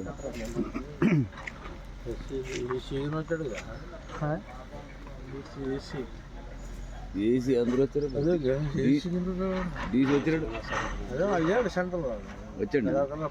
ಬೌದ್ಧ ಐತಿಹಾಸಿಕ ಕ್ಷೇತ್ರ ಸನ್ನತಿ ಅಭಿವೃದ್ಧಿ ಮಂಡಳಿಯನ್ನು ಪೂರ್ಣ ಪ್ರಮಾಣದಲ್ಲಿ ರಚಿಸಿ ಆಂಧ್ರಪ್ರದೇಶದ ಬುದ್ಧವನ ಮಾದರಿಯಲ್ಲಿ ಅಭಿವೃದ್ಧಿಪಡಿಸಲು ಒತ್ತಾಯಿಸಿ, ಜೊತೆಗೆ ಬುದ್ಧ ಸಮುದಾಯದ ವಿವಿಧ ಬೇಡಿಕೆಗಳನ್ನು ಈಡೇರಿಸುವಂತೆ ಆಗ್ರಹಿಸಿ 2024ರ ನವೆಂಬರ್ 15ರಿಂದ ನಡೆದ ಪಂಚಶೀಲ ಪಾದಯಾತ್ರೆಯು ಸಮಾರೋಪ ಸಮಾರಂಭವು ಜನವರಿ 24ರಂದು ಬೆಂಗಳೂರಿನ ಫ್ರೀಡಂ ಪಾರ್ಕ್ನಲ್ಲಿ ನಡೆಯಲಿದೆ ಎಂದು ಸನ್ನತಿ ಪಂಚಶೀಲ ಪಾದಯಾತ್ರೆಯ ಸಮಾರೋಪ ಸಮಾರಂಭದ ಸಂಘಟನಾ ಸಮಿತಿ ಸಂಚಾಲಕ ರವೀಂದ್ರನಾಥ್ ಪಟ್ಟಿ ಹೇಳಿದರು. ಪತ್ರಿಕಾ ಭವನದಲ್ಲಿ ಪತ್ರಿಕಾಗೋಷ್ಠಿಯನ್ನುದ್ದೇಶಿಸಿ ಮಾತನಾಡಿ, ಸನ್ನತಿಯಿಂದ ಪ್ರಾರಂಭವಾದ ಪಂಚಶೀಲ ಪಾದಯಾತ್ರೆಯು ರಾಜ್ಯದಲ್ಲಿರುವ ಸಾಮ್ರಾಟ್ ಅಶೋಕ ಶಿಲಾಶಾಸನಗಳಿಗೆ ಭೇಟಿ ನೀಡುತ್ತಾ ಮತ್ತು ಆಯಾ ಭಾಗದ ಅವಶ್ಯಕತೆಗಳ ಬಗ್ಗೆ ಅಧ್ಯಯನ ಮಾಡುತ್ತಾ ಕಲಬುರಗಿ, ಯಾದಗಿರಿ, ರಾಯಚೂರು, ಕೊಪ್ಪಳ, ವಿಜಯನಗರ, ಬಳ್ಳಾರಿ, ಚಿತ್ರದುರ್ಗ, ತುಮಕೂರು ಹಾಗೂ ಬೆಂಗಳೂರು ಗ್ರಾಮಾಂತರ ಭಾಗ ಸೇರಿ ರಾಜ್ಯಾದ್ಯಂತ 800 ಕಿಲೋಮೀಟರ್ಗೂ ಅಧಿಕ ದೂರ ಸಂಚರಿಸಿ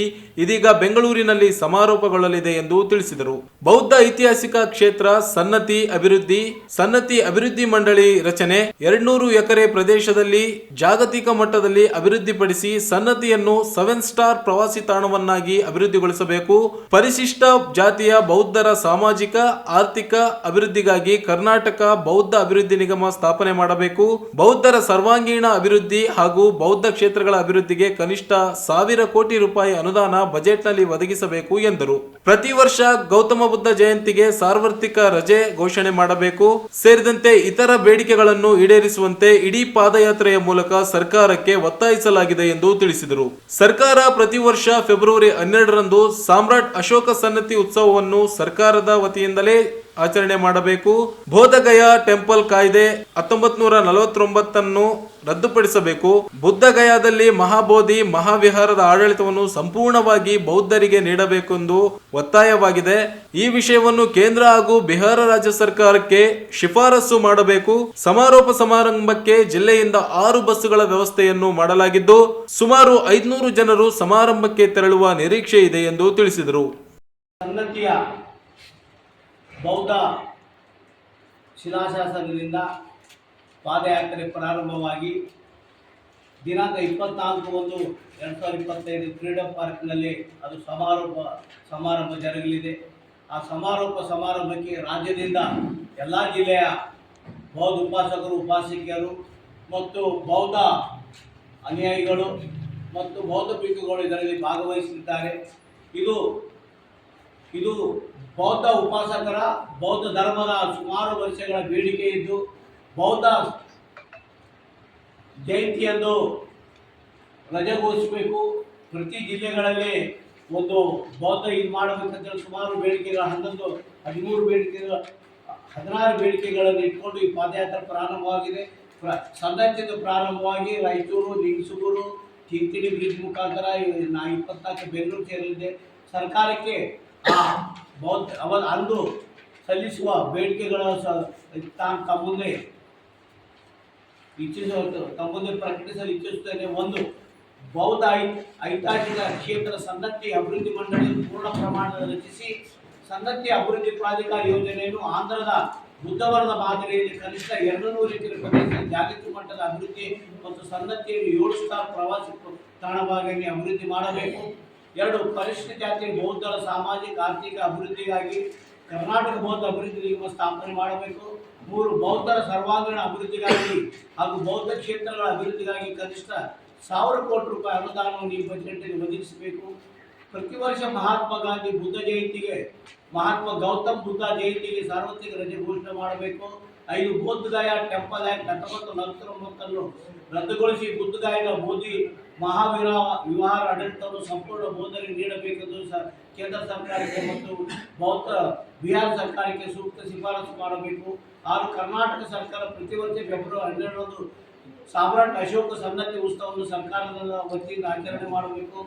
7, 1990 ಸಂವಿಧಾನ ತಿದ್ದುಪಡಿ ಕಾಯ್ದೆ ಪ್ರಕಾರ ಪರಿಶಿಷ್ಟ ಜಾತಿಯಿಂದ ಬೌದ್ಧ ಧರ್ಮಕ್ಕೆ ಸೇರಿದ ವಿದ್ಯಾರ್ಥಿಗಳಿಗೆ ಪರಿಶಿಷ್ಟ ಜಾತಿ ವಿದ್ಯಾರ್ಥಿ ವೇತನ ಪಡೆಯಲು ಅನುಕೂಲವಾಗುವಂತೆ ಸಮಾಜ ಕಲ್ಯಾಣ ಇಲಾಖೆ SSP ಕರ್ನಾಟಕ ತಂತ್ರಾಂಶ ಸರಿಪಡಿಸಬೇಕು ಮತ್ತು ಎಲ್ಲ ಪರಿಶಿಷ್ಟ ಜಾತಿಯ ವಿದ್ಯಾರ್ಥಿಗಳಿಗೆ ವಿದ್ಯಾರ್ಥಿ ವೇತನ ನೀಡಬೇಕು.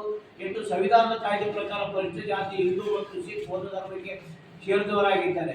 ಆದರೆ ಕರ್ನಾಟಕ ಸರ್ಕಾರ ಕಂದಾಯ ಇಲಾಖೆ ನೀಡುವ ಜಾತಿ ಪ್ರಮಾಣ ಪತ್ರ ನಮೂನೆ ಒಂದು ಯಾವುದೇ ಧರ್ಮ ನಮೂದು ಮಾಡದೆ ಸಂವಿಧಾನ ನಿಯಮವನ್ನು ಉಲ್ಲಂಘನೆ ಮಾಡಿ ಕೂಡಲೇ ಸಂವಿಧಾನ ಕಾಯ್ದೆ ಪ್ರಕಾರ ಜಾತಿ ಪ್ರಮಾಣ ಪತ್ರ 1ರಲ್ಲಿ ಧರ್ಮದ ಉಲ್ಲೇಖ ಮಾಡುವಂತೆ ಮಾರ್ಪಾಡು ಮಾಡಬೇಕು. ಜಿಲ್ಲಾ ಕೇಂದ್ರಗಳಲ್ಲಿ ಬೌದ್ಧ ವಿಹಾರ ನಿರ್ಮಾಣ ಮಾಡಲು ಕನಿಷ್ಠ 5ರಿಂದ 10 ಎಕರೆ ಜಮೀನನ್ನು ಕಾಯ್ದಿರಿಸಬೇಕು. ಆಸಕ್ತ ಬೌದ್ಧ ಸಂಘ ಸಂಸ್ಥೆಗಳಿಗೆ ಭೂ ಮಂಜೂರಾತಿ ಯಾವುದೇ ವಿಳಂಬ ಮಾಡದೆ ನೀಡಬೇಕು. ಯಾದಗಿರಿ ಜಿಲ್ಲೆಯ ಶಾಪೂರ್ ವಿಶ್ವವಿಖ್ಯಾತ ಮಲಗಿರುವ ಬುದ್ಧನ ಬೆಟ್ಟದಲ್ಲಿ ಈಗಾಗಲೇ ಕೇಂದ್ರ ಸರ್ಕಾರ ಮತ್ತು ರಾಜ್ಯ ಸರ್ಕಾರಗಳು ಪ್ರವಾಸಿ ತಾಣ ಎಂದು ಘೋಷಿಸಿ ಕೋಟ್ಯಾಂತರ ರೂಪಾಯಿಗಳ ಅನುದಾನ ನೀಡಿದೆ. ಈ ಮಂತ್ರಿಯನ್ನು ಕೋರಲಾಗುವುದು. ಈ ಕಾರ್ಯಕ್ರಮಕ್ಕೆ ಪ್ರತಿ ಜಿಲ್ಲೆಗಳ ಜೊತೆ ರಾಯಚೂರು ಜಿಲ್ಲೆಯಿಂದ 6 ಬಸ್ಸುಗಳು ವ್ಯವಸ್ಥೆ ಮಾಡಿ ಪ್ರತಿ ತಾಲೂಕಿನಿಂದ 1 ಬಸ್ಸುಗಳು ಹೋಗ್ತವೆ. ಈ ಸಂದರ್ಭದಲ್ಲಿ ಸಮಿತಿಯ R Ravikumar, R Thimmareddy, R Basavaraj, Narasimhalu, Marchetal, Srinivas, Yellappa, MR Beri ಸೇರಿದಂತೆ ಇತರರು ಉಪಸ್ಥಿತರಿದ್ದರು. ಪಕ್ಷವನ್ನು ಬಲಪಡಿಸಲು ಜೆಡಿಎಸ್ ಕಾರ್ಯಕರ್ತರು ಸಿದ್ಧತೆ ಕೈಗೊಂಡು ತಮ್ಮ ಕ್ಷೇತ್ರಗಳಲ್ಲಿ ಕೆಲಸ ಕಾರ್ಯಗಳನ್ನು ಆರಂಭಿಸಬೇಕೆಂದು ಜೆಡಿಎಸ್ ಜಿಲ್ಲಾಧ್ಯಕ್ಷ ಎಂ ವಿರೂಪಾಕ್ಷಿ ಹೇಳಿದರು. ನಗರದ ನೃಪತುಂಗ ಹೋಟೆಲ್ನ ಸಭಾಂಗಣದಲ್ಲಿ ಜೆಡಿಎಸ್ ಜಿಲ್ಲಾ ಘಟಕದಿಂದ ಹಮ್ಮಿಕೊಂಡಿದ್ದ ಸದಸ್ಯತ್ವ ನೋಂದಣಿ ಮತ್ತು ಜಿಲ್ಲಾ ಪಂಚಾಯಿತಿ ಚುನಾವಣೆಯ ಕುರಿತು ಪೂರ್ವಭಾವಿ ಸಭೆಯನ್ನುದ್ದೇಶಿಸಿ ಮಂಗಳವಾರ ಮಾತನಾಡಿದರು. ಕಾಂಗ್ರೆಸ್ ಆಡಳಿತ ನೋಡಿ ಜನರು ಬೇಸತ್ತು ಹೋಗಿದ್ದಾರೆ. ಕುಮಾರಸ್ವಾಮಿ ಮುಖ್ಯಮಂತ್ರಿಯಾಗಿದ್ದಾಗ ಹಲವಾರು ಜನಹಿತ ಕಾರ್ಯಕ್ರಮಗಳು ನೀಡಿದ್ದರಿಂದ ಮತ್ತೊಮ್ಮೆ ಕುಮಾರಸ್ವಾಮಿ ಮುಖ್ಯಮಂತ್ರಿಯಾಗಲು ಜನರು ಬಯಸುತ್ತಿದ್ದಾರೆ ಎಂದರು. ಪಕ್ಷದ ಕಾರ್ಯಕರ್ತರು ಜಿಲ್ಲೆಯಲ್ಲಿ ಪಕ್ಷ ಬಲಿಷ್ಠಗೊಳಿಸಲು ಸಿದ್ಧರಾಗಬೇಕು. ಇದಕ್ಕಾಗಿ ಎಲ್ಲರೂ ಒಗ್ಗಟ್ಟಿನಿಂದ ಶ್ರಮಿಸಬೇಕಾಗಿದೆ. ಪ್ರತಿ ವಿಧಾನಸಭೆಯ ಕ್ಷೇತ್ರದಲ್ಲಿ ಬೂತ್ ಮಟ್ಟದ ಕಮಿಟಿ ರಚಿಸಿ ಮುಂಬರುವ ಚುನಾವಣೆಗಳಿಗೆ ಸಿದ್ಧತೆ ಕೈಗೊಳ್ಳಬೇಕು ಎಂದು ತಿಳಿಸಿದರು. ಈ ನಿಟ್ಟಿನಲ್ಲಿ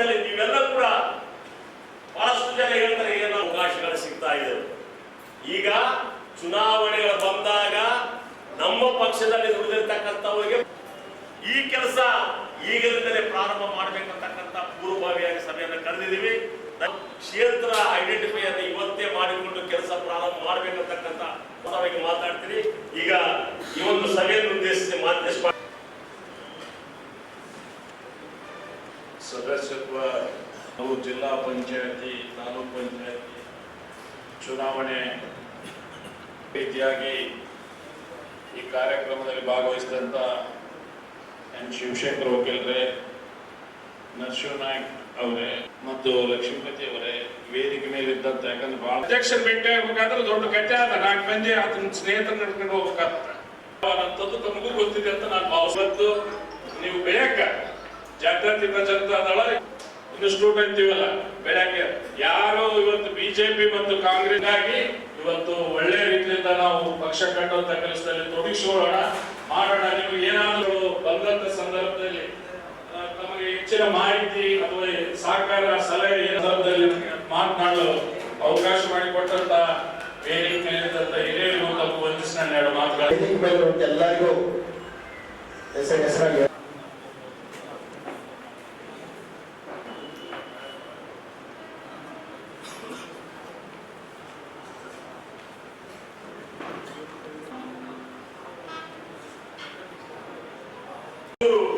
ಜಿಲ್ಲೆಯಲ್ಲಿ ನಾವು ಎಷ್ಟು ಕ್ಷೇತ್ರಗಳನ್ನ ಕೇಳಬೇಕು. ಗ್ರಾಮಾಂತರದಲ್ಲಿ ಸುಮಾರು 8 ಕ್ಷೇತ್ರಗಳು ಇರೋದ್ರಿಂದ ಪ್ರತಿ ಚುನಾವಣೆಯಲ್ಲಿ ನಾವು 2 ವಿಜೇತರನ್ನಾಗಿ ಮಾಡಿರ್ತಕ್ಕಂಥದ್ದು ನಮಗೆ ಗ್ರಾಮಾಂತರದಲ್ಲಿ ಇಡೀ ಸಂಘಟನೆ ಪ್ರಬಲವಾಗಿದೆ ಅಂತಕ್ಕಂಥದ್ದು ನಾವು ಈಗಾಗಲೇ ಕೂಡ ಹಲವಾರು ಚುನಾವಣೆಗಳಲ್ಲಿ ನಾವು ತೋರಿಸಿದ್ದೀವಿ. ಈಗ 8 ಜಿಲ್ಲಾ ಪಂಚಾಯತಿಗಳಿರೋದ್ರಿಂದ ಆ 8 ಜಿಲ್ಲಾ ಪಂಚಾಯತಿಗಳಲ್ಲಿ ಒಂದೊಂದು ಜಿಲ್ಲಾ ಪಂಚಾಯತಿಗೆ 4 ತಾಲೂಕ್ ಪಂಚಾಯತಿಗಳು ಬರ್ತಕ್ಕಂಥದ್ದು.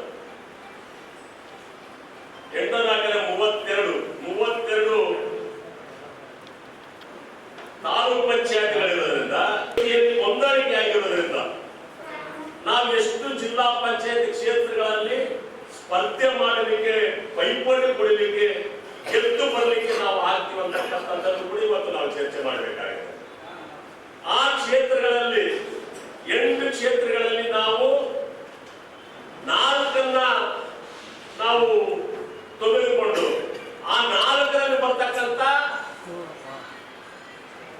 16 ತಾಲೂಕ್ ಪಂಚಾಯತ್ ಕ್ಷೇತ್ರಗಳನ್ನ ಕೂಡ ನಾವು ಕೇಳಿಕೊಂಡು ಹೊಂದಾಣಿಕೆಯಲ್ಲಿ ಇಷ್ಟು ಕ್ಷೇತ್ರಗಳನ್ನ ನಾವು ತೆಗೆದುಕೊಂಡ್ರೆ ನಾವು ಎಲ್ಲೆಲ್ಲಿ ಸ್ಪರ್ಧೆ ಮಾಡಲಿಕ್ಕೆ ಅನುಕೂಲ ಆಗುತ್ತೆ.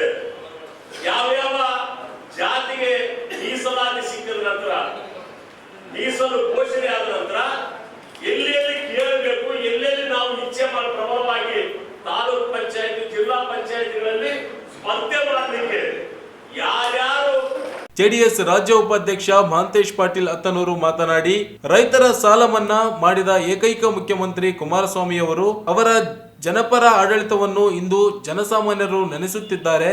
2 ರಾಷ್ಟ್ರೀಯ ಪಕ್ಷಗಳಿಂದ ರೈತರಿಗೆ, ಜನಸಾಮಾನ್ಯರಿಗೆ ಯಾವುದೇ ಪ್ರಯೋಜನವಾಗಿಲ್ಲ. ನಮ್ಮ ಪಕ್ಷದ ಕಾರ್ಯಕರ್ತರು ಎದೆಗುಂದದೆ ಸಂಘಟನೆ ಮಾಡಬೇಕು ಎಂದು ಹೇಳಿದರು.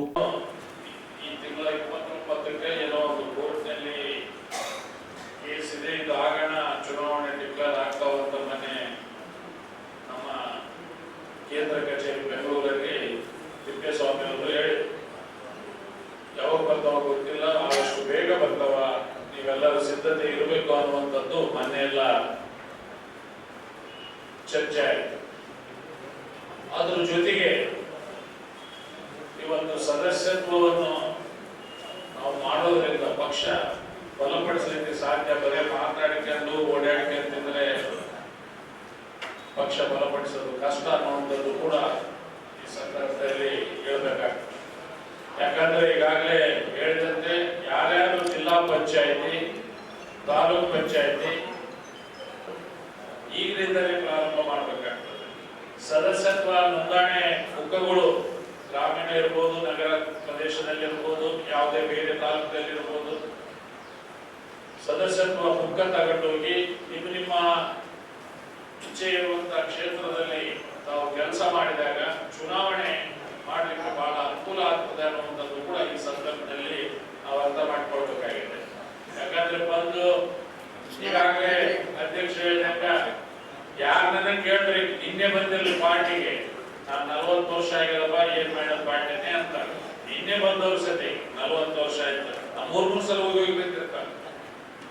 ಹಾಗಾಗಿ ನೀವು 40 ವರ್ಷನ ಆಗ್ಲಿ 10 ವರ್ಷನ ಆಗ್ಲಿ 5 ವರ್ಷನ ಆಗ್ಲಿ ನಿಮಗೊಂದು ಒಳ್ಳೆ ಅವಕಾಶ ಸಿಗ್ಬೇಕಾದ್ರೆ ನೀವು ಸದಸ್ಯತ್ವ ನೋಂದಣಿ ಮಾಡಿ ಆಯಾ ಕ್ಷೇತ್ರ ಎಲ್ಲಿ ನಿಲ್ಲಬೇಕು ಅನ್ನೋಂಥದ್ದಾದ ಅಲ್ಲಿ ನೀವು ಕೆಲಸ ಈಗಿನಿಂದ ಪ್ರಾರಂಭ ಮಾಡಿದ್ರೆ ನೀವು ಚುನಾವಣೆಗೆ ಅನುಕೂಲ ಆಗ್ತದೆ.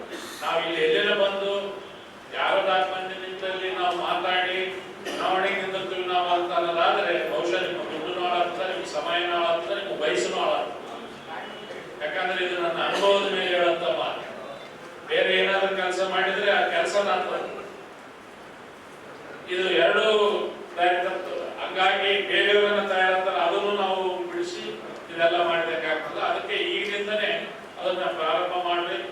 ಕಾರ್ಯಾಧ್ಯಕ್ಷ ಎನ್ ಶಿವಶಂಕರ್ ವಕೀಲ್ ಮಾತನಾಡಿ, ಜಿಲ್ಲೆಯಲ್ಲಿ ಪಕ್ಷವು ಎಲ್ಲಾ ಕ್ಷೇತ್ರಗಳಲ್ಲಿ ಗೆಲುವು ಸಾಧಿಸಲು ಪಕ್ಷದ ಸಂಘಟನೆ ಮತ್ತು ಸದಸ್ಯತ್ವ ನೋಂದಣಿ ಕಾರ್ಯಕ್ರಮ ಹಮ್ಮಿಕೊಂಡಿದ್ದು, ಪಕ್ಷದ ಸಂಘಟನೆಗೆ ಮುಖಂಡರ ಹಾಗೂ ಕಾರ್ಯಕರ್ತರ ಶ್ರಮ ಅಗತ್ಯವಾಗಿದೆ ಎಂದು ಹೇಳಿದರು.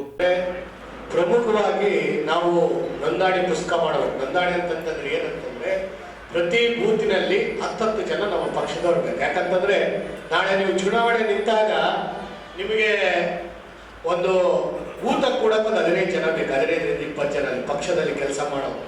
ಆ ಪಕ್ಷದವ್ರು ಯಾರು ಇರ್ಬೇಕಂದ್ರೆ ನಮ್ಮ ಪಕ್ಷದವ್ರು ಮಾತ್ರ ಇದ್ದಾಗ ಈ ರೀತಿ ನೀವೇನು ಪುಸ್ತಕ ಹೋಗ್ತೀರಿ, ಈ ಪುಸ್ತಕದಾಗ ನೀವು ಅವ್ರನ್ನ ಅಡ್ರೆಸ್ ಅವ್ರನ್ನ ಮೆಂಬರ್ ಮಾಡಿದ್ರೆ ಅವ್ರು ನಮ್ಮ ಪಕ್ಕ JDS ಕಾಂಟ್ಯಾಕ್ಟ್ ಅಂತ ನಮ್ಮ ಅಭ್ಯರ್ಥಿಗಳು ಅಂತ ನಮ್ಗೆ ಗೊತ್ತಾಗ್ತದೆ.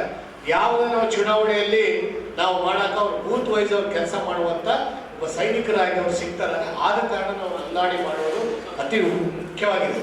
ಇವತ್ತೇನಾಗಿದೆ ಅಂತಂದ್ರೆ ನಮ್ಮ ಪಕ್ಷದಲ್ಲಿ ಪ್ರತಿ ಜಿಲ್ಲಾ ಪಂಚಾಯತಿಯಲ್ಲಿ 7 ಜಿಲ್ಲಾ ಪಂಚಾಯತಿ ಬರುತ್ತೆ ಈ ಸಲ ಮುಂದಿನ ಚುನಾವಣೆಯಲ್ಲಿ.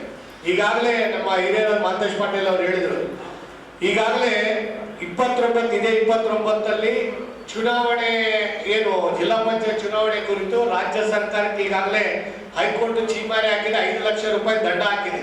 ಇವತ್ತು ಅವ್ರು ಏನ್ ಮಾಡ್ತಾ ಇದ್ದಾರೆ, 29ಕ್ಕೆ ಯಾವ್ಯಾವ ಕ್ಷೇತ್ರದಲ್ಲಿ ಏನು ರಿಸರ್ವೇಶನ್ ಅಂತ ಹೇಳಿ ಅವ್ರು ಸಬ್ಮಿಟ್ ಮಾಡ್ತಾ ಇದ್ದಾರೆ. ಅವತ್ತೇ ದಿನಾಂಕ ಘೋಷಣೆನೂ ಆಗಲಿದೆ. ಆದ ಕಾರಣ ನಾವು ತಡ ಮಾಡೋದು ಬೇಡ. ಯಾಕಂದ್ರೆ ಏಪ್ರಿಲ್ ಅಲ್ಲಿ 100% ಜಿಲ್ಲಾ ಪಂಚಾಯತ್ ಮತ್ತೆ ತಾಲೂಕ್ ಪಂಚಾಯತಿ ಚುನಾವಣೆ ನಿಶ್ಚಿತವಾಗಿದೆ.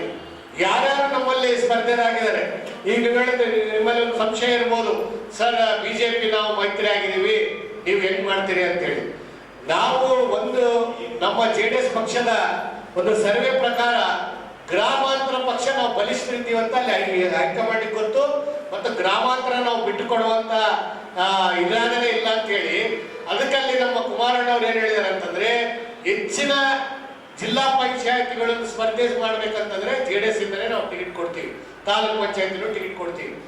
ಆದ್ರೆ ನಾವು ಬಲಿಷ್ಠರಾಗಿ ನಾವು ಮಾಂತೇಶ್ ಪಾಟೀಲ್ ಅವ್ರು ಹೇಳಿದ್ರು, ನೀವು ಸುಮ್ಮನೆ ಪಕ್ಷ ಕಟ್ಟಿಲ್ಲ ಅನ್ನೋದು ಸುಮ್ಮನೆ ಅಡ್ಡಾಡಿದ್ರಲ್ಲ, ಅಲ್ಲಿ ನಿಮ್ಮ ಹೆಸರು ಬರ್ಬೇಕು. ಇಲ್ಲ ಈ ಕ್ಷೇತ್ರದಲ್ಲಿ ಇವ್ರು ನಿಂದಿರ್ತಾರೆ, ಇವ್ರು ಅಭ್ಯರ್ಥಿ ಮಾಡಿದ್ರೆ ಗೆದಿತೀವಂತ ಒಂದು ಹವಾ ಏನಂತಾರೆ ಅಂತಂದ್ರೆ ಜನಾಭಿಪ್ರಾಯ ಅಂತಾರೆ. ಜನರಲ್ಲಿ ನಿಮ್ಮ ಮಾತುಗಳು ಬಂದಾಗ ಅವರೇ.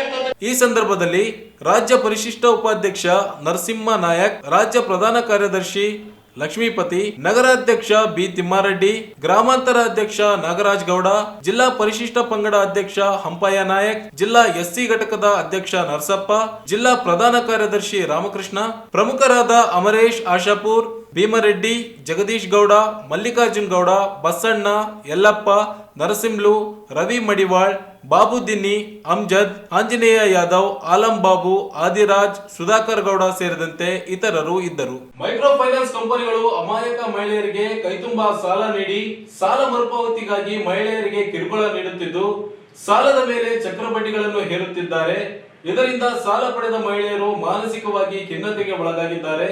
ಸಾಲ ಮರುಪಾವತಿಗೆ ಕಾಲಾವಕಾಶ ಕಲ್ಪಿಸಿಕೊಡುವಂತೆ ಆಗ್ರಹಿಸಿ ಜನವರಿ 24ರಂದು ಜಿಲ್ಲಾಧಿಕಾರಿಗಳ ಕಚೇರಿ ಎದುರು ಧರಣಿ ನಡೆಸಲಾಗುವುದು ಎಂದು ಜನಸೇವಾ ಫೌಂಡೇಶನ್ನ ರಾಜ್ಯಾಧ್ಯಕ್ಷ ಜಾವೇದ್ ಖಾನ್ ಹೇಳಿದರು. ಅವರಿಂದು ನಗರದ ಪತ್ರಿಕಾ ಭವನದಲ್ಲಿ ಸುದ್ದಿಗೋಷ್ಠಿಯನ್ನು ಉದ್ದೇಶಿಸಿ ಮಾತನಾಡಿ, ರಾಜ್ಯದ ನಗರ ಹಾಗೂ ಗ್ರಾಮೀಣ ಪ್ರದೇಶಗಳಲ್ಲಿ ಬಡ ಮಹಿಳೆಯರು ಕೂಲಿ ಮಾಡಿ ತಮ್ಮ ಜೀವನವನ್ನು ನಡೆಸುತ್ತಿದ್ದಾರೆ. ಇಂತಹ ಸಂದರ್ಭದಲ್ಲಿ ಮಹಿಳೆಯರಿಗೆ ಸಾಲ ನೀಡುವ ಮೈಕ್ರೋ ಫೈನಾನ್ಸ್ ಕಂಪನಿಗಳು ಆರ್ಬಿಐ ನಿಯಮಗಳನ್ನ ಉಲ್ಲಂಘಿಸುವುದು ಮಾತ್ರವಲ್ಲದೆ ಸಾಲ ಪಡೆದ ಮಹಿಳೆಯರಿಗೆ ಅವಾಚ್ಯ ಶಬ್ದಗಳಿಂದ ನಿಂದಿಸಿ ಅವಮಾನ ಮಾಡುತ್ತಿದ್ದಾರೆ ಎಂದು ದೂರಿದರು. ಆರ್ಬಿಐ ಸುತ್ತೋಲೆ ಪ್ರಕಾರ ಬಡವರಿಗೆ ಮೈಕ್ರೋ ಫೈನಾನ್ಸ್ ಕಂಪನಿಗಳು 1.10 ರೂಪಾಯಿಯಂತೆ ಬಡ್ಡಿಯನ್ನು ಸ್ವೀಕರಿಸಬೇಕು. ಆದರೆ ಪ್ರಸ್ತುತ ಗುಂಪು ಸಂಘಗಳನ್ನಾಗಿ ಮಾಡಿ ಕೆಲವು ಫೈನಾನ್ಸ್ ಕಂಪನಿಗಳು ಸಾಲಕ್ಕೆ ಮನಬಂದಂತೆ ಬಡ್ಡಿಯನ್ನು ಹೇರುತ್ತಿವೆ. ಬಡ್ಡಿ ಕಟ್ಟಲಾಗದೆ ಹಲವು ಕಡೆಗಳಲ್ಲಿ ಆತ್ಮಹತ್ಯೆಯಂತಹ ಘಟನೆಗಳು ಜರುಗುತ್ತಿವೆ. ಮರುಪಾವತಿ ಹೆಸರಿನಲ್ಲಿ ಬಡ ಜನರಿಗೆ ಹಿಂಸೆ ನೀಡುತ್ತಿರುವ ಫೈನಾನ್ಸ್ ಕಂಪನಿಗಳು ಸಾಲ ಮರುಪಾವತಿಗೆ ಕಾಲಾವಕಾಶ ನೀಡಬೇಕೆಂದು ಆಗ್ರಹಿಸಿದರು.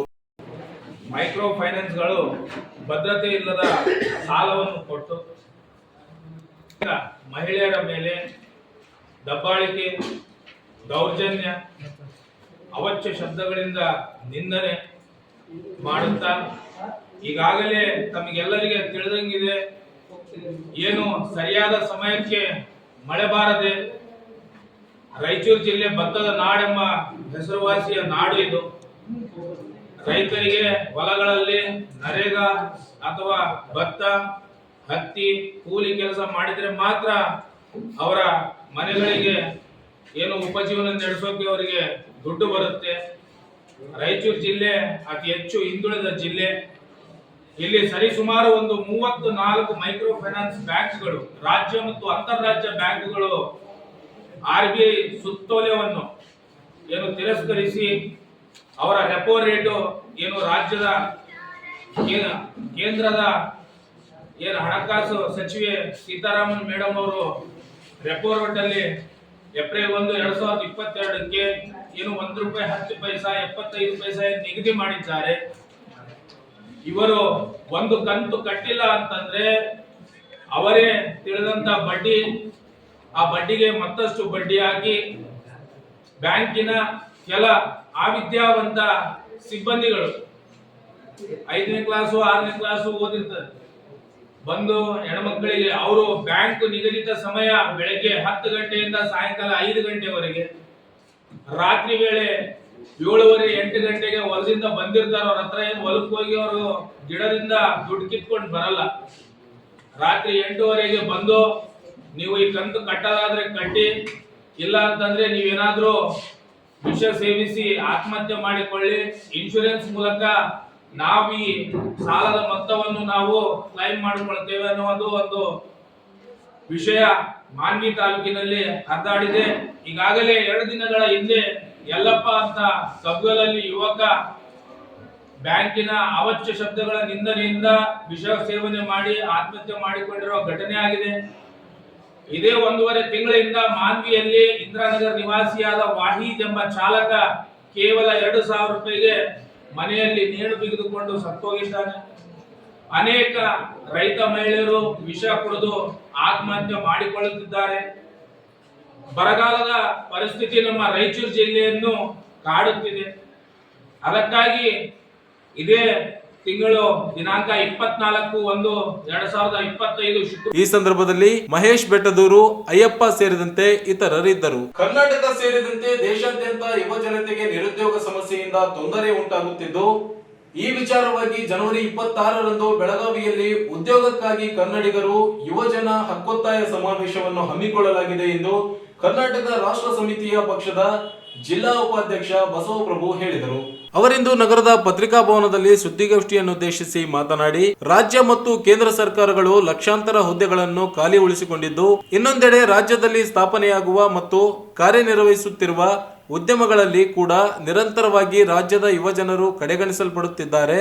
ಜೊತೆಗೆ ಕೇಂದ್ರ ಸರ್ಕಾರದ ಮಲತಾಯಿ ಧೋರಣೆ ಹಾಗೂ ಸರ್ಕಾರಿ ಕೆಲಸಗಳಿಗೆ ಹಿಂದಿ ಹೇರಿಕೆಯಿಂದ ರಾಜ್ಯದ ನಿರುದ್ಯೋಗಿಗಳು ಸಂಕಷ್ಟಕ್ಕೆ ಸಿಲುಕಿದ್ದಾರೆ ಎಂದರು. ಈ ಎಲ್ಲಾ ಸಮಸ್ಯೆಗಳ ಪರಿಹಾರ ಕಂಡುಕೊಳ್ಳುವ ಮತ್ತು ರಾಜ್ಯದಲ್ಲಿ ನಿರುದ್ಯೋಗ ಸಮಸ್ಯೆಗಳ ಬಗ್ಗೆ ಚರ್ಚಿಸಲು ಬೆಳಗಾವಿಯಲ್ಲಿ ಸಮಾವೇಶವನ್ನು ಹಮ್ಮಿಕೊಳ್ಳಲಾಗಿದೆ. ಸಮಾವೇಶವನ್ನು ಉದ್ದೇಶಿಸಿ ಕೆಆರ್ಎಸ್ ಪಕ್ಷದ ರಾಜ್ಯಾಧ್ಯಕ್ಷ ರವಿಕೃಷ್ಣ ಅವರು ಮಾತನಾಡಲಿದ್ದಾರೆ ಎಂದು ತಿಳಿಸಿದರು.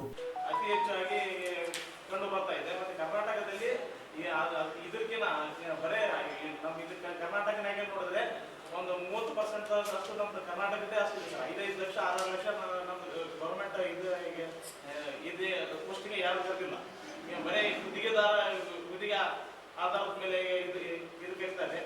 ಅದನ್ನ ನಾವೆಲ್ಲ ಗುತ್ತಿಗೆ ಆಧಾರದ ಮೇಲೆ ಎಲ್ಲ ಇದಕ್ಕದು ಬರೇ ಯುವ ಜನರಿಗೆ ಯಾವ ಪರ್ಮನೆಂಟ್ ಆಗಿ ಕೆಲಸ ಏನು ಇದು ಮಾಡ್ತಾ ಇಲ್ಲ. ಮತ್ತೆ ರಾಜ್ಯ ಮತ್ತು ಕೇಂದ್ರ ಸರ್ಕಾರದಲ್ಲಿ ಲಕ್ಷಾಂತರ ಹುದ್ದೆಗಳು ಖಾಲಿ ಮಾಡಿದ್ದಾರೆ. ಮತ್ತೆ ಆಮೇಲೆ ರಾಜ್ಯದ ಸರ್ಕಾರಿ ಬ್ಯಾಂಕು ಮತ್ತೆ ಸರ್ಕಾರಿ ಕಚೇರಿಗಳಲ್ಲಿ ಮತ್ತೆ ITBT ಪ್ರೈವೇಟ್ ಕಂಪನಿಗಳಲ್ಲಿ ಕನ್ನಡಿಗರನ್ನು ಬಿಟ್ಟು ಅನ್ಯ ರಾಜ್ಯದವರಿಗೆ ಪ್ರಮುಖ ಆದ್ಯತೆಯನ್ನು ನೀಡುತ್ತಿದ್ದಾರೆ. ಕೇಂದ್ರ ಸರ್ಕಾರದ ಮಲತಾಯಿ ಧೋರಣೆ ಮತ್ತೆ ರಾಜ್ಯ ಸರ್ಕಾರ ಕಣ್ಣು ಮುಚ್ಚಿಕೊಂಡಿದೆ. ಮತ್ತೆ ಆಮೇಲೆ ಸರ್ಕಾರ ಕಾಯಂ ನೇಮಕಾತಿಯನ್ನು ಮಾಡದೆ ಕೇವಲ ಅವಶ್ಯಕತೆ ಇರುವಂತಹ ಹುದ್ದೆಗಳಿಗೆ ಗುತ್ತಿಗೆ ಆಧಾರದ ಮೇಲೆ ಜೀತದಾಳ ಪದ್ಧತಿಯನ್ನು ಮಾಡುತ್ತಿದ್ದು ಯುವ ಜನರ ಬಾಳು ಅತಂತ್ರ ಸ್ಥಿತಿಗೆ ಬಂದಿದೆ ಸರ್. ಸ್ವಯಂ ಉದ್ಯೋಗ ಮಾಡಲು ಮುಂದಾದರೆ ಇಲ್ಲಿ ಭ್ರಷ್ಟಾಚಾರ ಸ್ವಯಂ ಉದ್ಯೋಗ ಮಾಡಕ್ಕೆ ಯುವ ಜನರಿಗೆ ಸಾಧ್ಯ ಆಗ್ತಿಲ್ಲ. ಮತ್ತೆ ಆಮೇಲೆ ಬ್ಯಾಂಕ್ಗಳಲ್ಲಿ ಲೋನ್ ಕೇಳಕ್ಕೆ ಸ್ವಯಂ ಉದ್ಯೋಗ ಮಾಡಕ್ ಹೋದ್ರೆ ಲೋನ್ ಕೇಳಕ್ ಹೋದ್ರೆ ಬಹಳಷ್ಟು ಶ್ಯೂರಿಟಿ ಮತ್ತು ಗ್ಯಾರಂಟಿ ಅಂತೇಳಿ ಒಂದು ಅಡ್ಡಗಾಲಾಗ್ತಿದೆ. ಮತ್ತೆ ಆಮೇಲೆ ಈಗ ಸಾಮಾನ್ಯ ಜನರಿಗೆ ಶಿಕ್ಷಣ ಮತ್ತು ಕೌಶಲ್ಯ ತರಬೇತಿ ಸಿಗಬೇಕಂದ್ರೆ ಅದೊಂದು ಬಹಳ ಕಷ್ಟವಾಗಿದೆ. ಮತ್ತೆ ಆಮೇಲೆ ಸರ್ಕಾರದ ದುರಾಡಳಿತ ಮತ್ತೆ ಭ್ರಷ್ಟಾಚಾರ ರಾಜ್ಯದಲ್ಲಿ ನಿರುದ್ಯೋಗ ವ್ಯಾಪಕವಾಗಿ ವೃದ್ಧಿಸಲು ಮೂಲ ಕಾರಣವಾಗಿದೆ. ಭಾರತದ ಯುವ ಜನತೆಗೆ ಭ್ರಷ್ಟಾಚಾರಿ ಜೆಸಿಬಿ ಪಕ್ಷಗಳು ಅವರ ಲಾಭಕ್ಕಾಗಿ ಯುವ ಜನರಲ್ಲಿ ಜಾತಿ ಮತದ ಬೀಜವನ್ನು ಬಿತ್ತಿ ತಮ್ಮ ಸ್ನೇಹಿತರ ವಿರುದ್ಧವೇ ದ್ವೇಷವನ್ನು ಕಟ್ಟುತ್ತಿದ್ದಾರೆ. ಜೆಸಿಬಿ ಪಕ್ಷಗಳು ತಮ್ಮ ಪ್ರಚಾರಕ್ಕೆ ಯುವ ಜನರನ್ನು ಬಳಸಲು ಅವರನ್ನು ಹೆಂಡ, ಸಾರಾಯಿ, ಗಾಂಜಾ, ಡ್ರಗ್ಸ್, ಜೂಜು, ಮೂಜು, ಬೆಟ್ಟಿಂಗ್ ಅಂತ ಕೆಟ್ಟ ಚಟ. ಈ ಸಂದರ್ಭದಲ್ಲಿ ರಾಜ್ಯ ಯುವ ಸಂಘಟನಾ ಕಾರ್ಯದರ್ಶಿ ದ್ಯಾವಣ್ಣ, ಜಿಲ್ಲಾ ಪ್ರಧಾನ ಕಾರ್ಯದರ್ಶಿ ವಿಜಯ್ ಪೋಳ್, ರಾಮಸ್ವಾಮಿ ಸೇರಿದಂತೆ ಇತರರು ಇದ್ದರು. ಹಾಸ್ಟೆಲ್ ಹಾಗೂ ವಸತಿ ಶಾಲೆ, ಕಾಲೇಜುಗಳ ಹೊರಗುತ್ತಿಗೆ ಸಿಬ್ಬಂದಿಗಳ ವಿವಿಧ ಬೇಡಿಕೆ ಈಡೇರಿಕೆಗೆ ಒತ್ತಾಯಿಸಿ ಕರ್ನಾಟಕ ರಾಜ್ಯ ಸರ್ಕಾರಿ ಹಾಸ್ಟೆಲ್ ಮತ್ತು ವಸತಿ ಶಾಲೆ ಹೊರಗುತ್ತಿಗೆ ನೌಕರರ ಸಂಘದ ವತಿಯಿಂದ ಜಿಲ್ಲಾಧಿಕಾರಿಗಳ ಕಚೇರಿ ಅಧಿಕಾರಿಗೆ ಮನವಿ ಸಲ್ಲಿಸಲಾಯಿತು. ಕೆಲಸ ಮಾಡುವ ಕಾರ್ಮಿಕರಿಗೆ ತಿಂಗಳಿಗೆ ಕನಿಷ್ಠ ವೇತನ ಮಾಸಿಕ 31,000 ರೂಪಾಯಿ ಕೊಡಬೇಕು. ನೇರವಾಗಿ ಇಲಾಖೆಯಿಂದ ಖಾತೆಗೆ ವೇತನ ಜಮಾ ಮಾಡಬೇಕು. ನಿವೃತ್ತಿಯಾಗುವವರೆಗೆ ಸೇವಾ ಭದ್ರತೆ ಒದಗಿಸಿಕೊಡಬೇಕು. ಕಾರ್ಮಿಕ ಕಾನೂನು ಪ್ರಕಾರ ಕಡ್ಡಾಯವಾಗಿ ವಾರಕ್ಕೆ 1 ರಜೆ ನೀಡಬೇಕು. ಕೆಲಸದ ಸಮಯ ನಿಗದಿಪಡಿಸಬೇಕು ಎಂದು ಮನವಿ ಮಾಡಿದರು. ಗುತ್ತಿಗೆದಾರರು ಸಂಬಳದ ಚೀಟಿ, ನೇಮಕಾತಿ ಆದೇಶ ಪತ್ರ, ID card, service certificate, ESI ಮತ್ತು PF ಹಣ ತುಂಬಿದ ರಶೀದಿ ಕೊಡಬೇಕು. ಹಿಂದುಳಿದ ವರ್ಗ, ಸಮಾಜ ಕಲ್ಯಾಣ, ಅಲ್ಪಸಂಖ್ಯಾತರ ಕಲ್ಯಾಣ ಇಲಾಖೆಯಲ್ಲಿ ಸಿಬ್ಬಂದಿಗಳ ಸಂಖ್ಯೆ ಕಡಿತ ಮಾಡಿರುವುದು ರದ್ದಾಗಬೇಕು. 50 ವಿದ್ಯಾರ್ಥಿಗಳಿಗೆ 3 ಜನ ಸಿಬ್ಬಂದಿಯಂತೆ ಇಂದಿನ ಪದ್ಧತಿ ಮುಂದುವರೆಸಬೇಕು. ಪ್ರತಿ ತಿಂಗಳು 5ನೇ ತಾರೀಕಿನಂದು ವೇತನ ಪಾವತಿಯಾಗಬೇಕು. ಬಾಕಿ ಇರುವ ಸಂಬಳವನ್ನು ತಕ್ಷಣ ಪಾವತಿ ಮಾಡಬೇಕು ಎಂದು ಒತ್ತಾಯಿಸಿದರು.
ಈ ಸಂದರ್ಭದಲ್ಲಿ ಅಧ್ಯಕ್ಷೆ ರೇಣುಕಮ್ಮ, ಕಾರ್ಯದರ್ಶಿ ಕರಿಯಪ್ಪ ಅಚ್ಚೊಳ್ಳಿ, ರವಿಕುಮಾರ್, ಸಾಬಣ್ಣ, ಶಂಕರಗುರು ಸೇರಿದಂತೆ ಅನೇಕರು ಇದ್ದರು. ಕೊನೆಯಲ್ಲಿ ಮತ್ತೊಮ್ಮೆ ಮುಖ್ಯಾಂಶಗಳು.